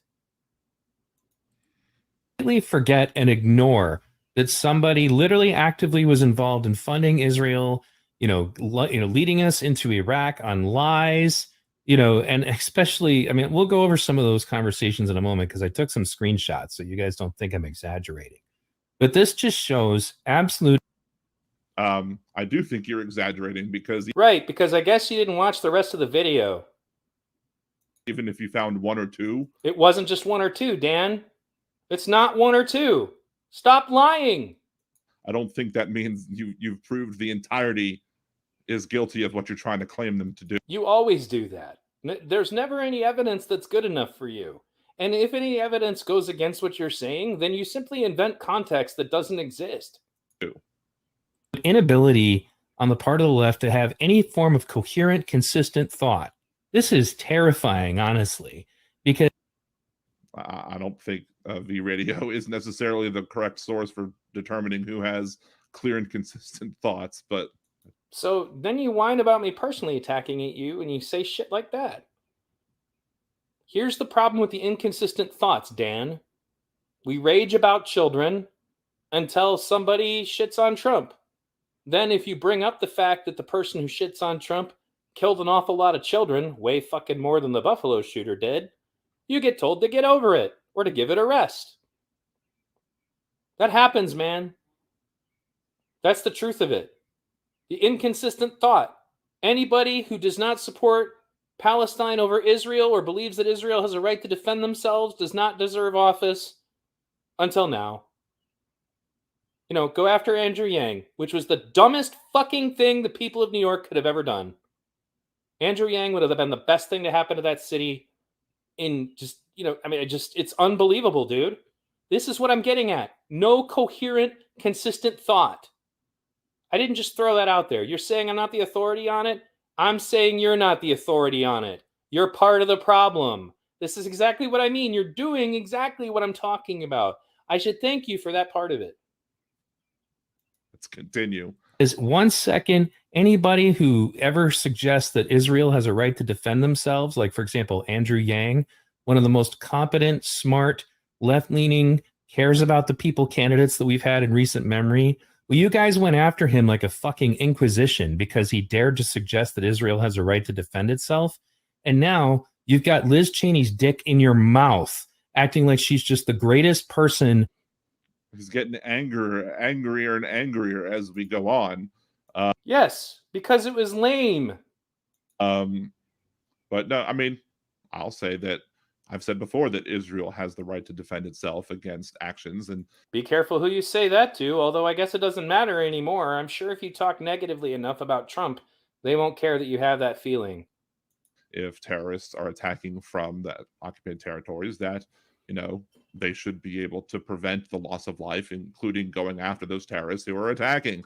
Now, Israel also should be to blame for encouraging things like settlements, and they are not helping matters by... None of this is really relevant to the point, which is that there are people on the left who wanted Andrew Yang canceled because of this, who now don't care that Liz Cheney has this view.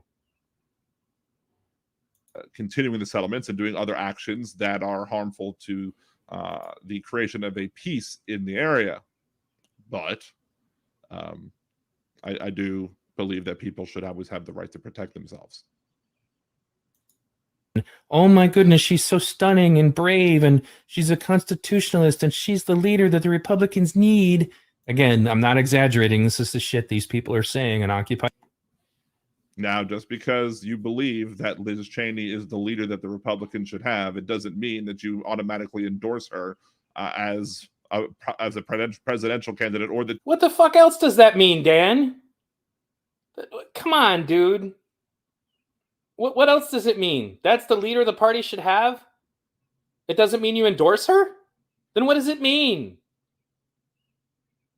That you would be happy with Liz Cheney for president. Do I think that Liz Cheney would be a better president than Donald Trump? Probably. Do I think that V-Radio would be a better president than Donald Trump? Probably. Do I think that I would be a better president than Donald Trump? Probably. Do I think that almost anybody in this nation who is eligible to be president would be a better president than Donald Trump? Probably. It doesn't mean I think that they would be good presidents. It just means that I think that they're better than the worst. By Democrats, you know, and she was voting for funding Israel, and she'll continue to do it. It's unbelievable. I said, you guys will love her until she votes for the next war. Her father got a lot of people killed. To which this person responds, give it a rest. And I'm like, no, I understand that it's cute and all that she helps people slam on Trump. That doesn't make her a good person. Ask the hundreds of thousands of dead Iraqis to, quote, give it a rest, and see how that works out. Fuck her and anyone who supports her. To which this person said bye and then blocked me. So then I just shared this picture of a soldier holding a dead Iraqi child. I'm sure the dead child in this picture, along with the soldier sadly cradling their body, feel better knowing that Liz Cheney was mean to Trump. Again, more hyperbole, because It's not hyperbole. Just fucking stop. Oh my God, dude. that's a ridiculous statement. She made a ridiculous statement. You're making a ridiculous statement. Furthermore, okay, he found one who just said, give it a rest and bye. It's not just one. Who didn't engage Neil on this issue. Because they knew they were about to get their ass handed to them. But again, nobody's, the vast majority You just said nobody again. Stop lying. of people are not saying that she's a good person. And even if you're able to find one person on the Occupy Democrats page that It wasn't just one. You lie at every stage of this. This is what I mean about you creating context that isn't there. says, okay, she's a good person, that doesn't mean that the rest of them do too. I didn't say that. I said that there are people that are, and there's a lot of them, and some of them are prominent people. That's what I said. You're mischaracterizing what I said in a desperate attempt to appear to be smarter than me in some way. Because I'm sure they don't. But unfortunately, a lot of times when I've had these type of conversations with V Radio, like one example is enough to prove his point when You're lying. This is a lie. This is an example of you lying. I don't just give one example. My descriptions usually are packed full of examples from solid sources that I usually have to spend extra time catering just to make sure that people like you don't just go, well, that source is not, I don't want to listen to YouTube, Fox News, blah, blah, blah. They always have some excuse. You're lying. even when there's plenty of evidence from other places to show that the one example is the exception Still a lie. and not the rule.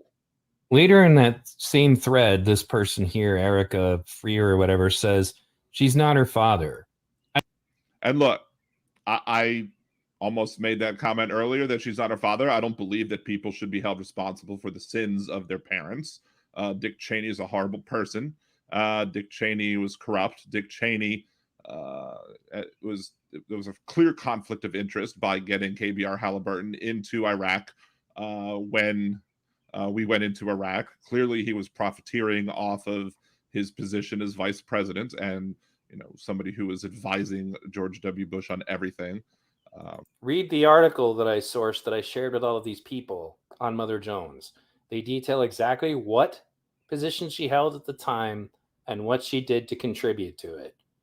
I used Mother Jones because it's one of the most left-leaning, but there are several others. Thankfully, I'm not alone in pointing this out. I never said that I was.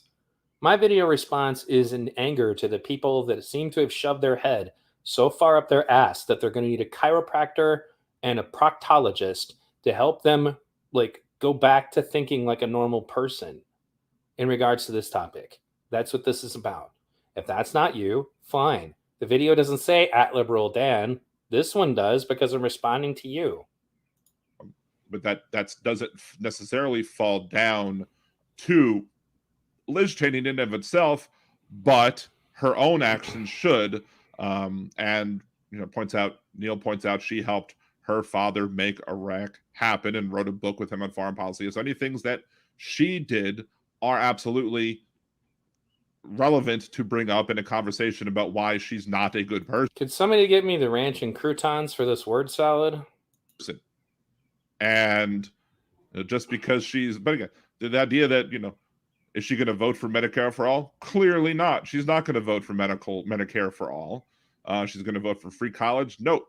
And again, most of the people who are probably on that page and most of other people who are on, quote, the left are not going to be happy with her as president either. But we can still be like, she's doing a good job at this one thing. That's not just what they did, man. That's not just what they did. They literally are just glowing about the chick. They're saying she's the leader that the Republican Party needs. The neoconservative, pro-war, pro-torture, pro-Patriot Act part of the Republican Party is not the leadership we need anywhere. Let's continue. I linked this article in a bunch of different places, and it's on Mother Jones, a totally left-leaning outlet that outlined exactly what her role specifically, not just what her dad did, but her role specifically was in getting us into Iraq, in furthering torture, the Patriot Act, etc. I shared this article everywhere, and a lot of people just shut up because what are they going to do? They're going to argue that Mother Jones is Fox News or something? But anyway, I said she helped her father make Iraq happen, wrote a book with him on foreign policy, and advocated for torture. The apple is not falling far from the tree. You guys really need to prioritize. Is she going to vote for Medicare for all? Absolutely not. Is she going to vote for free college? Nope. Is she going to support any progressive ideas? Not a chance in hell. Being a political opportunist and attacking Trump does not suddenly mean she is one of us. And again, how many people are actually saying that she is, quote, one of us just because she's attacking Trump? They didn't use the exact words, one of us. This is when you just start splitting hairs and just lying about the things that I said or implied. This is where you're slowly starting to get into the category of somebody who's so far into bad faith that it just becomes not interesting to even interact with you anymore. And I don't believe she's doing it because she's a political opportunist. I believe... Yes, that's what it is, dude. She agreed with him 92% of the time. They want him out of the way because the MAGA part of the Trump party took over the party, and he's not pro-war. That's why they want him out of the way. Don't be naive. If she's doing it because she was one of the people who were threatened by the actions of Trump and his supporters that day and wants to see them, anybody who was involved in that, sent to jail. Period. I mean, I can't imagine why. I mean, you had a lot of people who were mad, who were Republicans, who were mad, who have now changed their heart and changed their tune and are now, kissing the ring of Trump because they realize that, their political positions are at risk if they dare oppose Trump. You know what? So maybe Liz Cheney has a modicum more of integrity than the rest of the Republicans she serves in Congress with. Let's get out and consider the amount of deaths that were a direct consequence of her dishonest policy. Let's talk about her statement of suggesting that waterboarding is not torture and that it is slanderous to say that it is. This is who you're saying has a modicum of more respectability. God, I'd take Rand Paul over that. Definitely. Again, but that's most people have a modicum more of integrity than the rest of the Republicans in Congress, especially those who are continuously shilling for Donald Trump.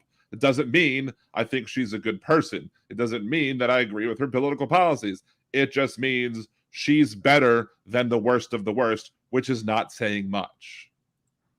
And this is really important. You guys need to understand, and this is once again addressing specifically to the left, the only reason that the Bush Republicans even give a shit about this, the reason they turned on Trump, is because he will not invade more countries for them. I disagree with that statement wholeheartedly. Of course you do. I mean, there's no way we could know what would have happened in a second term, first of all. He could have very well done that. I mean, So here's an example of you inventing context where it doesn't exist. Campaigned on the fact that we should go and seize all of their oil. I mean, that's actually, I can't find any evidence of that. He said we should have taken Iraq's oil when we were there, but he also quite publicly stated that Iraq itself was a mistake. Again, short-term memory on the part of the radio there. Fuck you. But I think the Republicans, especially the ones that are currently serving in Congress, I think those Republicans were pissed off that his actions almost led to them being harmed. I don't think that would have happened, actually. I think this is all performative, but okay. And wanting to see these people punished for doing what they did. Because what they did was a threat specifically to them, and they want them to be punished. And I don't blame them for that. but I don't think it's as conspiratorial as you're making it out to be. Right, because you don't have the depth to grasp the full complexity of the situation. They don't care about anything else that is important to you. They don't care about any of your issues, as I've already demonstrated. They're only... Nor do we believe that they will, and nor do we expect them to, because You're not even talking for we. You've repeatedly said that I found one or two people. That has already been proven incorrect, and that will be still proven more incorrect as the video proceeds. You're acting like it's one or two people on the whole fucking planet. It's not. People are simping for Liz Cheney. I provided evidence of it. You don't care. Evidence is not important to you. At this point, you're arguing narrative on narrative and totally in bad faith. know that they won't.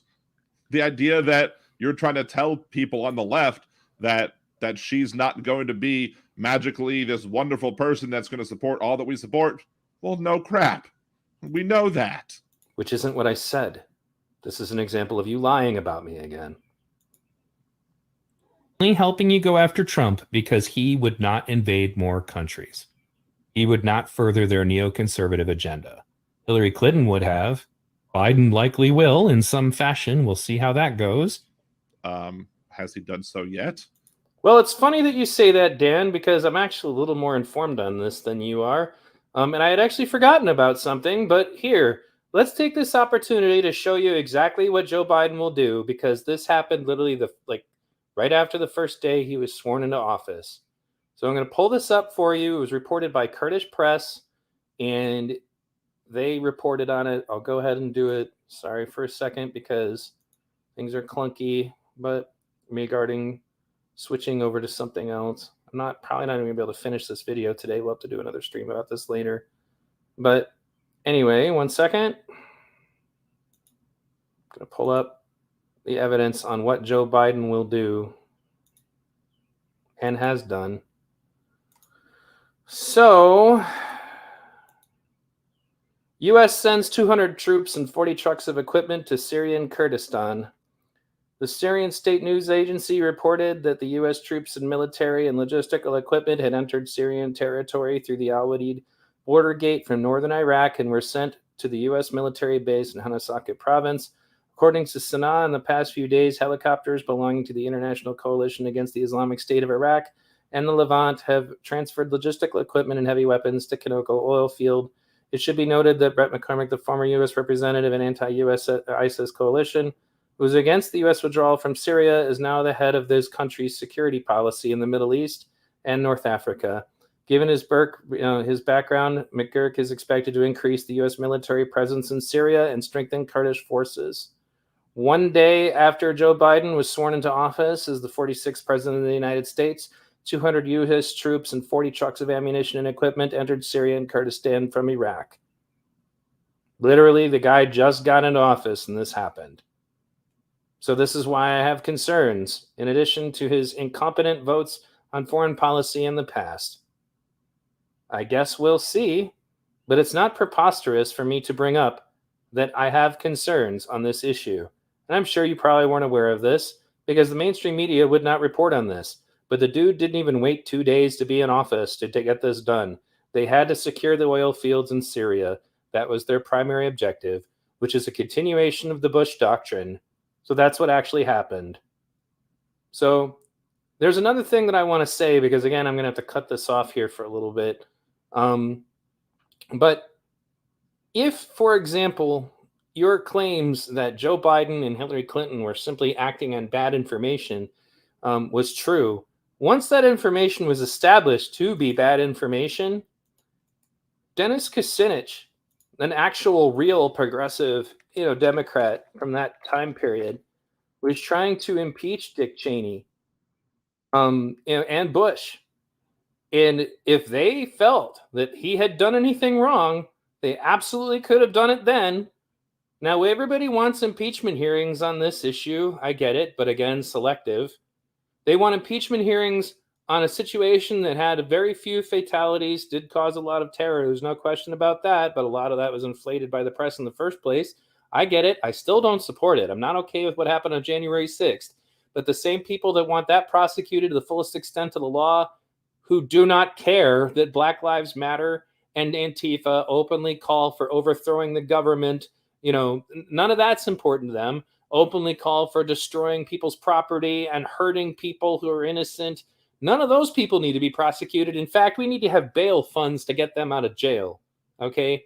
This is the reason why when they say that talking about the 2020 riots is a whataboutism, I'm like, no, you talking about January 6th, which happened afterwards, is the whataboutism.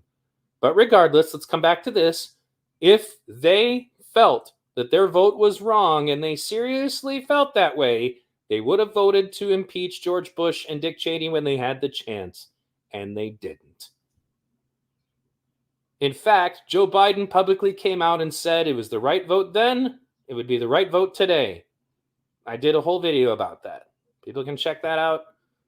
You'll see George Bush and Joe Biden sitting next to each other. It's a bipartisan war crime.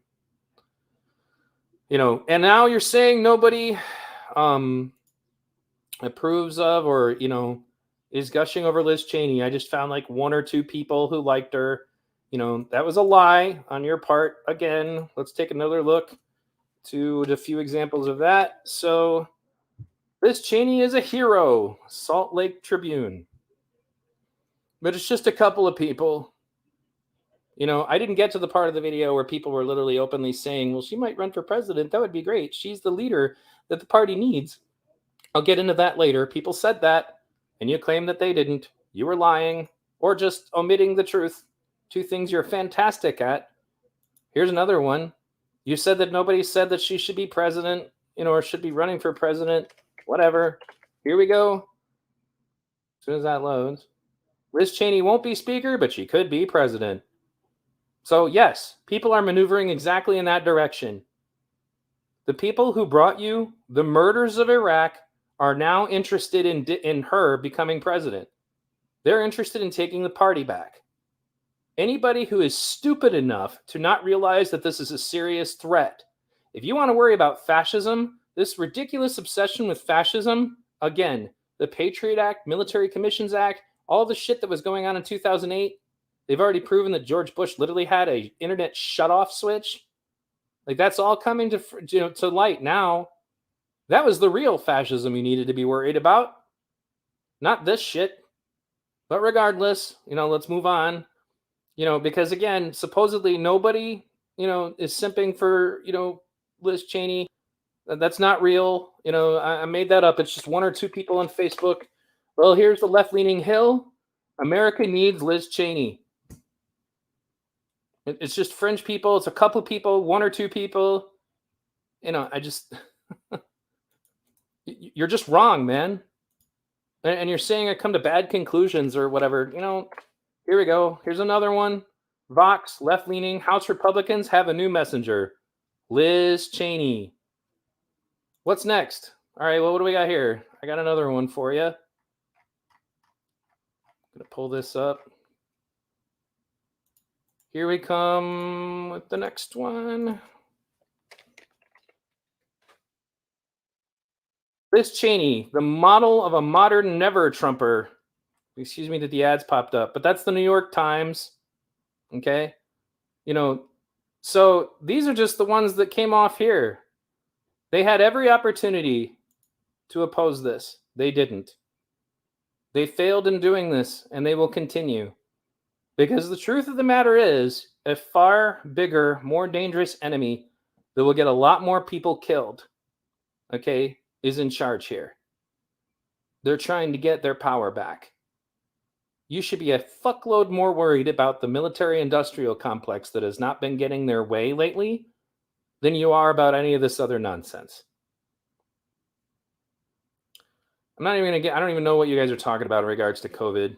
It's not relevant to what's going on here.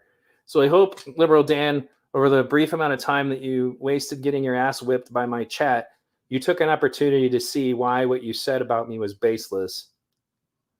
I got to get ready to go. I got to take care of my family. Thank you guys for the super chats. I really appreciate it. I'm still in a position where I can't work. So I did get more emotional than I usually do in this broadcast. And the reason why is the war issue is very personal to me. When I ran for Congress, I met people from Iraq who were impacted by Iraq. I have friends who've come home with PTSD. I have friends who did not come home. Okay? It's real to me. And when you say it's a dead horse or it's just not important or you speak of it in a mocking tone, yeah, fuck you. I will personally attack you for that. Fuck you. Soulless people like you were the reason why I was told just to get over it about Hillary Clinton and Joe Biden in Iraq. I don't want my son being taken over there to fight for the oil interests or for KBR Halliburton under Liz Cheney and just her family. I don't want more money made for Monsanto, for Donald Rumsfeld's people. That's me. No, it's not a dead horse, dude. It's not. Because people are still ignoring it, like you. People are still downplaying it, like you. That's the truth of it, dude. That's what you said. No, it needed to be belabored because people are not paying any attention to it. I just proved you wrong. There are several, like just all kinds of outlets that are openly saying, oh, Liz Cheney's so great. Liz Cheney is who we need. Liz Cheney is the leader that we need for the Republican Party. She could bring the Republicans back. She's the last true Republican. If that's the kind of fucking Republican you guys want, I mean, come on.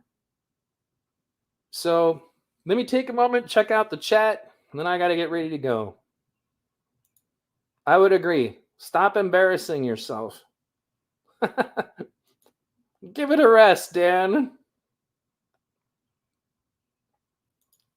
This LiberalDan guy is ridiculous.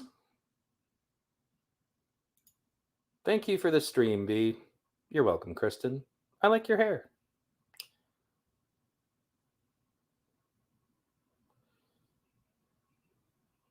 So good to be live.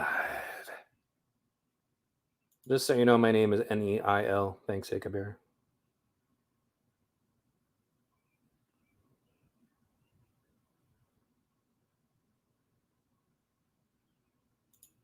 Yeah, this one was funny. And it's even the doctors at this point think it's ridiculous.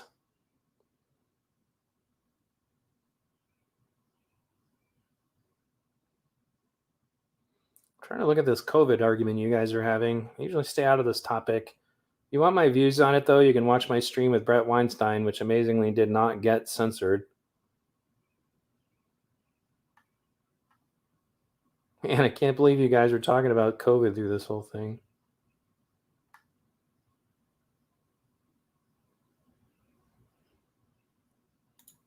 You had to get the war machine up and running ASAP. I agree, Tam.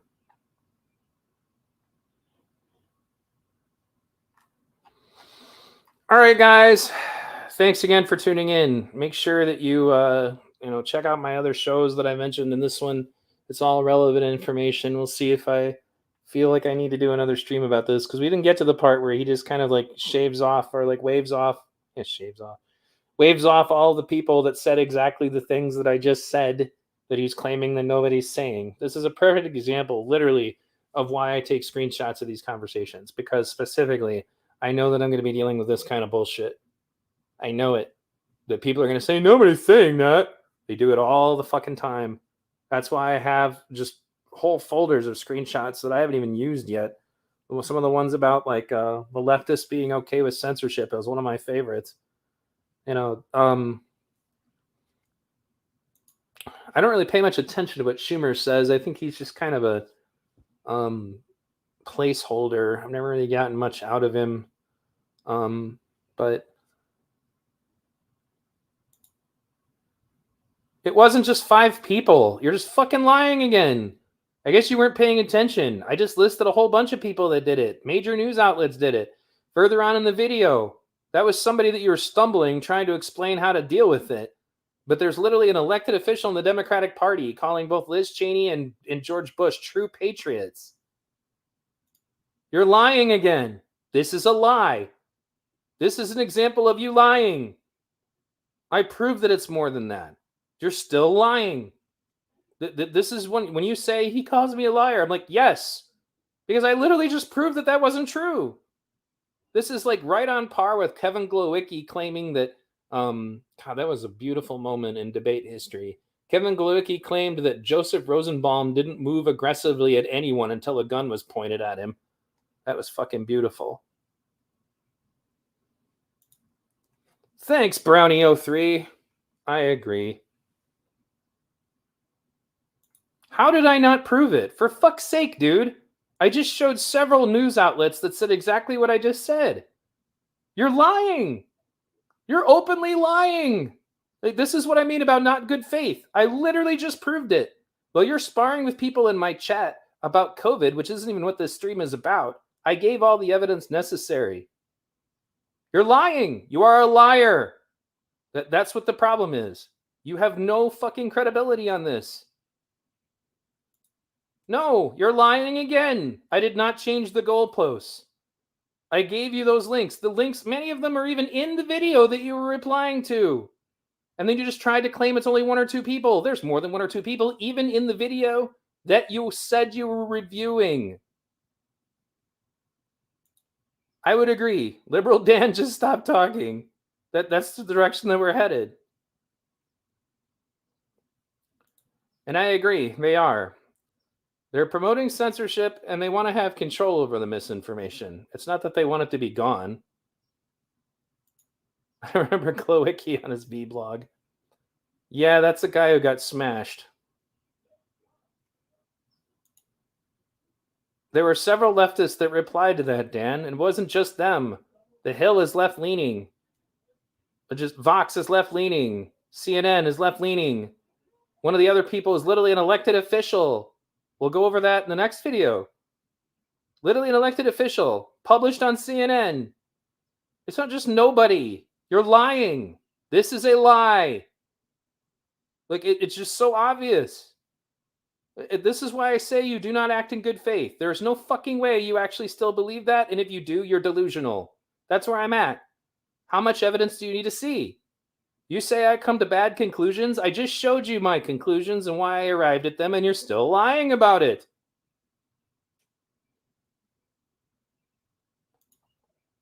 Hold firm to your narrative in the face of all facts, otherwise your pseudo-reality crumbles. Exactly. CNN, leftists would laugh at me calling CNN leftist, huh? You know, I had a clip of MSNBC. I didn't use it. Are they leftist? Because they also said that Liz Cheney is the great Republican. Do you need that? This is an example. You talk about me moving goalposts. This is an example of you moving the goalposts. Who is going to be leftist enough? No, you're lying. You're lying. That's not what I did. CNN isn't on the left now? Like, really? Is MSNBC left enough? That's not what I said, dude. I shared it because you claim nobody says that. But there are several people in that who did. It's not, nothing is ever good enough for you. At the end of the day, I think what your real problem is that your channel's not relevant. Mine is. You claim that you want to reach out to the other side of the aisle, and they don't. You don't. Nobody's going to listen to you when you do stuff like this. I just proved you wrong literally in this conversation. Literally. And you're still lying. Everybody can see it.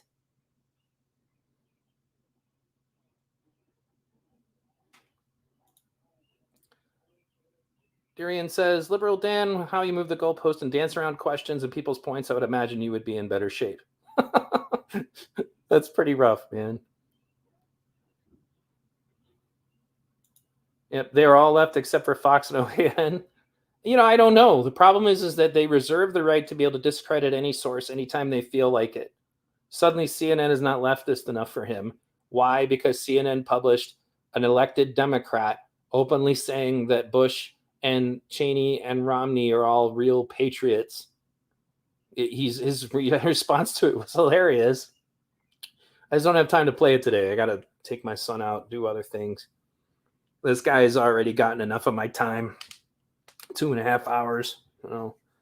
But I hope you guys enjoyed it. And to be honest with you, a lot of you are probably going to still tell me I'm wasting my time, but this is actually a fantastic example.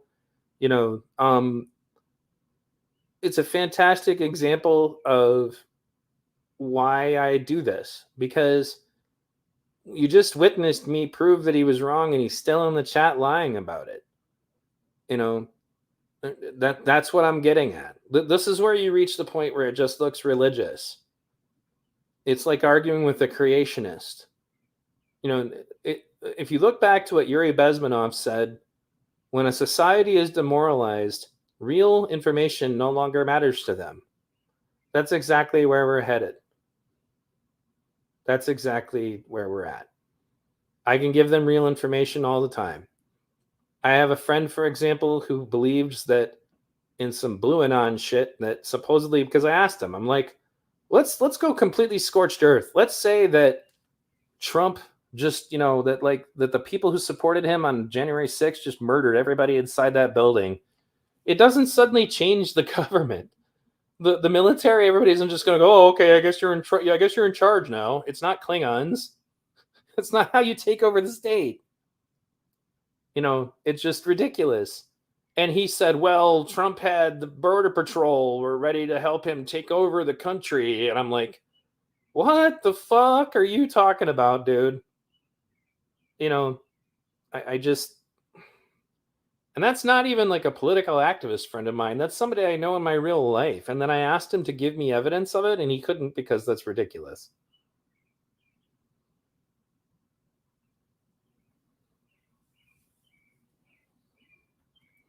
So anyway, that's enough for today. How much bad faith I can, handle in one day. Maybe I'll do another one tomorrow. But I wanted to use this also as an educational tool for people who are on the left who do watch this show as to why I react the way that I do. There are a few things that I reserve the right to lose my cool about. The war in Iraq is one of them. I watched a lot of good docs about that. One of the best ones is No End in Sight, where it shows it was like they were just trying to fail.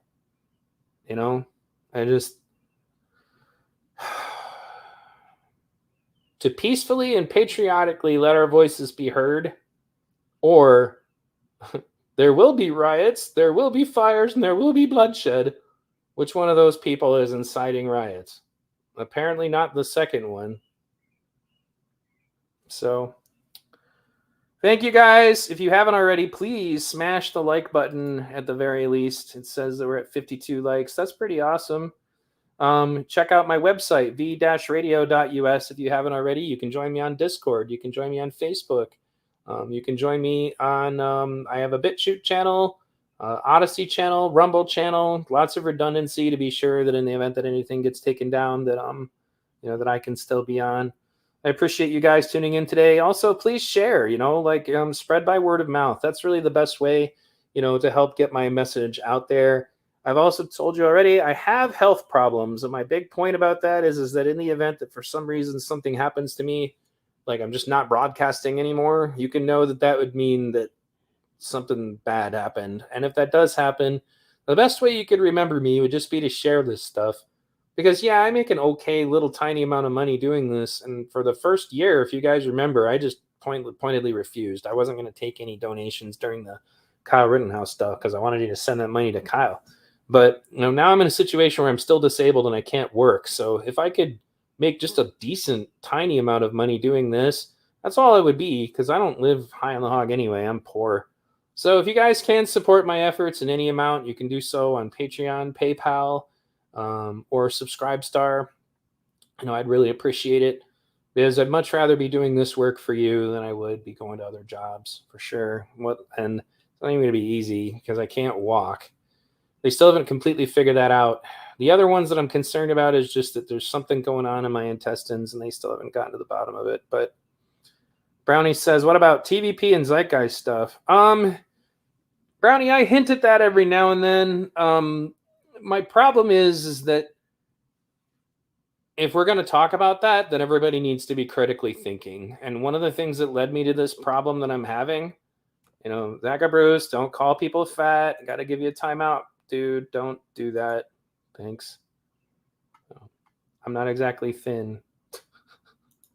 So anyway, is that people got to be thinking straight. And right now, I remember I was doing Venus Project and the Zeitgeist stuff when the woke shit invaded, and people were telling me stuff that wasn't true. And I just, Jacques Fresco is really not on board with woke. He thinks that you need to, raise the standard of living for everybody, and he believes justifiably that racism and bigotry are generally side effects of a system gone awry. That when people are put in a position where they need to fight over resources, then they start fighting each other and they find ways to divide themselves. I would tend to agree.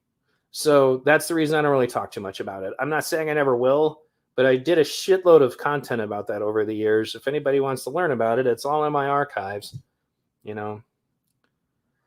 So thanks again for supporting V Radio, guys. Thanks again for tuning into this long stream. And I'll do another one just to finish this off. I don't really know how much more attention I'm going to give Liberal Dan. It depends on what kind of arguments he's making.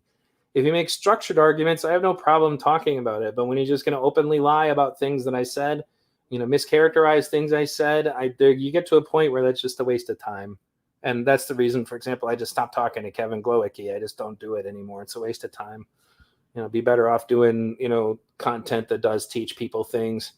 I will at some point rebut to some of the nonsense he said in his other video about my content, but we're going to reach a point where it's just going to get repetitive. And I think reality is that in all seriousness, his motivation is about trying to get more attention for his work. And I'm not saying that nobody does that. That's pretty common, actually. But I don't really think he's going to get any subscribers for me other than people are going to head over there to make fun of him.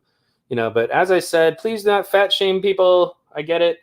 And here's my rules. Don't personally attack people in my chat during the course of debate. I do not personally attack people during the course of direct debate. If he comes on my stream, I'm not going to do that. I'm definitely not going to be polite about issues of calling, dead kids, dead horses or things like that. But, still, Brownie, that's what I did, man. That's really the only thing that works for me. I had like almost no sugar and virtually no carbs. Like I can't even do the 5 grams. Something is really messed up with my metabolism. Like it is jacked. Like if I don't cut way down on everything, then it becomes a problem. And I lost like 60 pounds doing some really, really, really strict keto. The problem isn't at that point even staying on it because it kills all of your cravings. The problem is that it's really expensive to eat like that. And with food prices rising, it's just not easy right now. And in addition to the fact that I have an athlete in the house, he needs a lot of high quality protein. So that, kind of cuts a lot of the budget for food. But yeah, I get it. We're a topic for a different time. Thanks again for tuning in, guys. And again, thanks for supporting V Radio. Have a good day.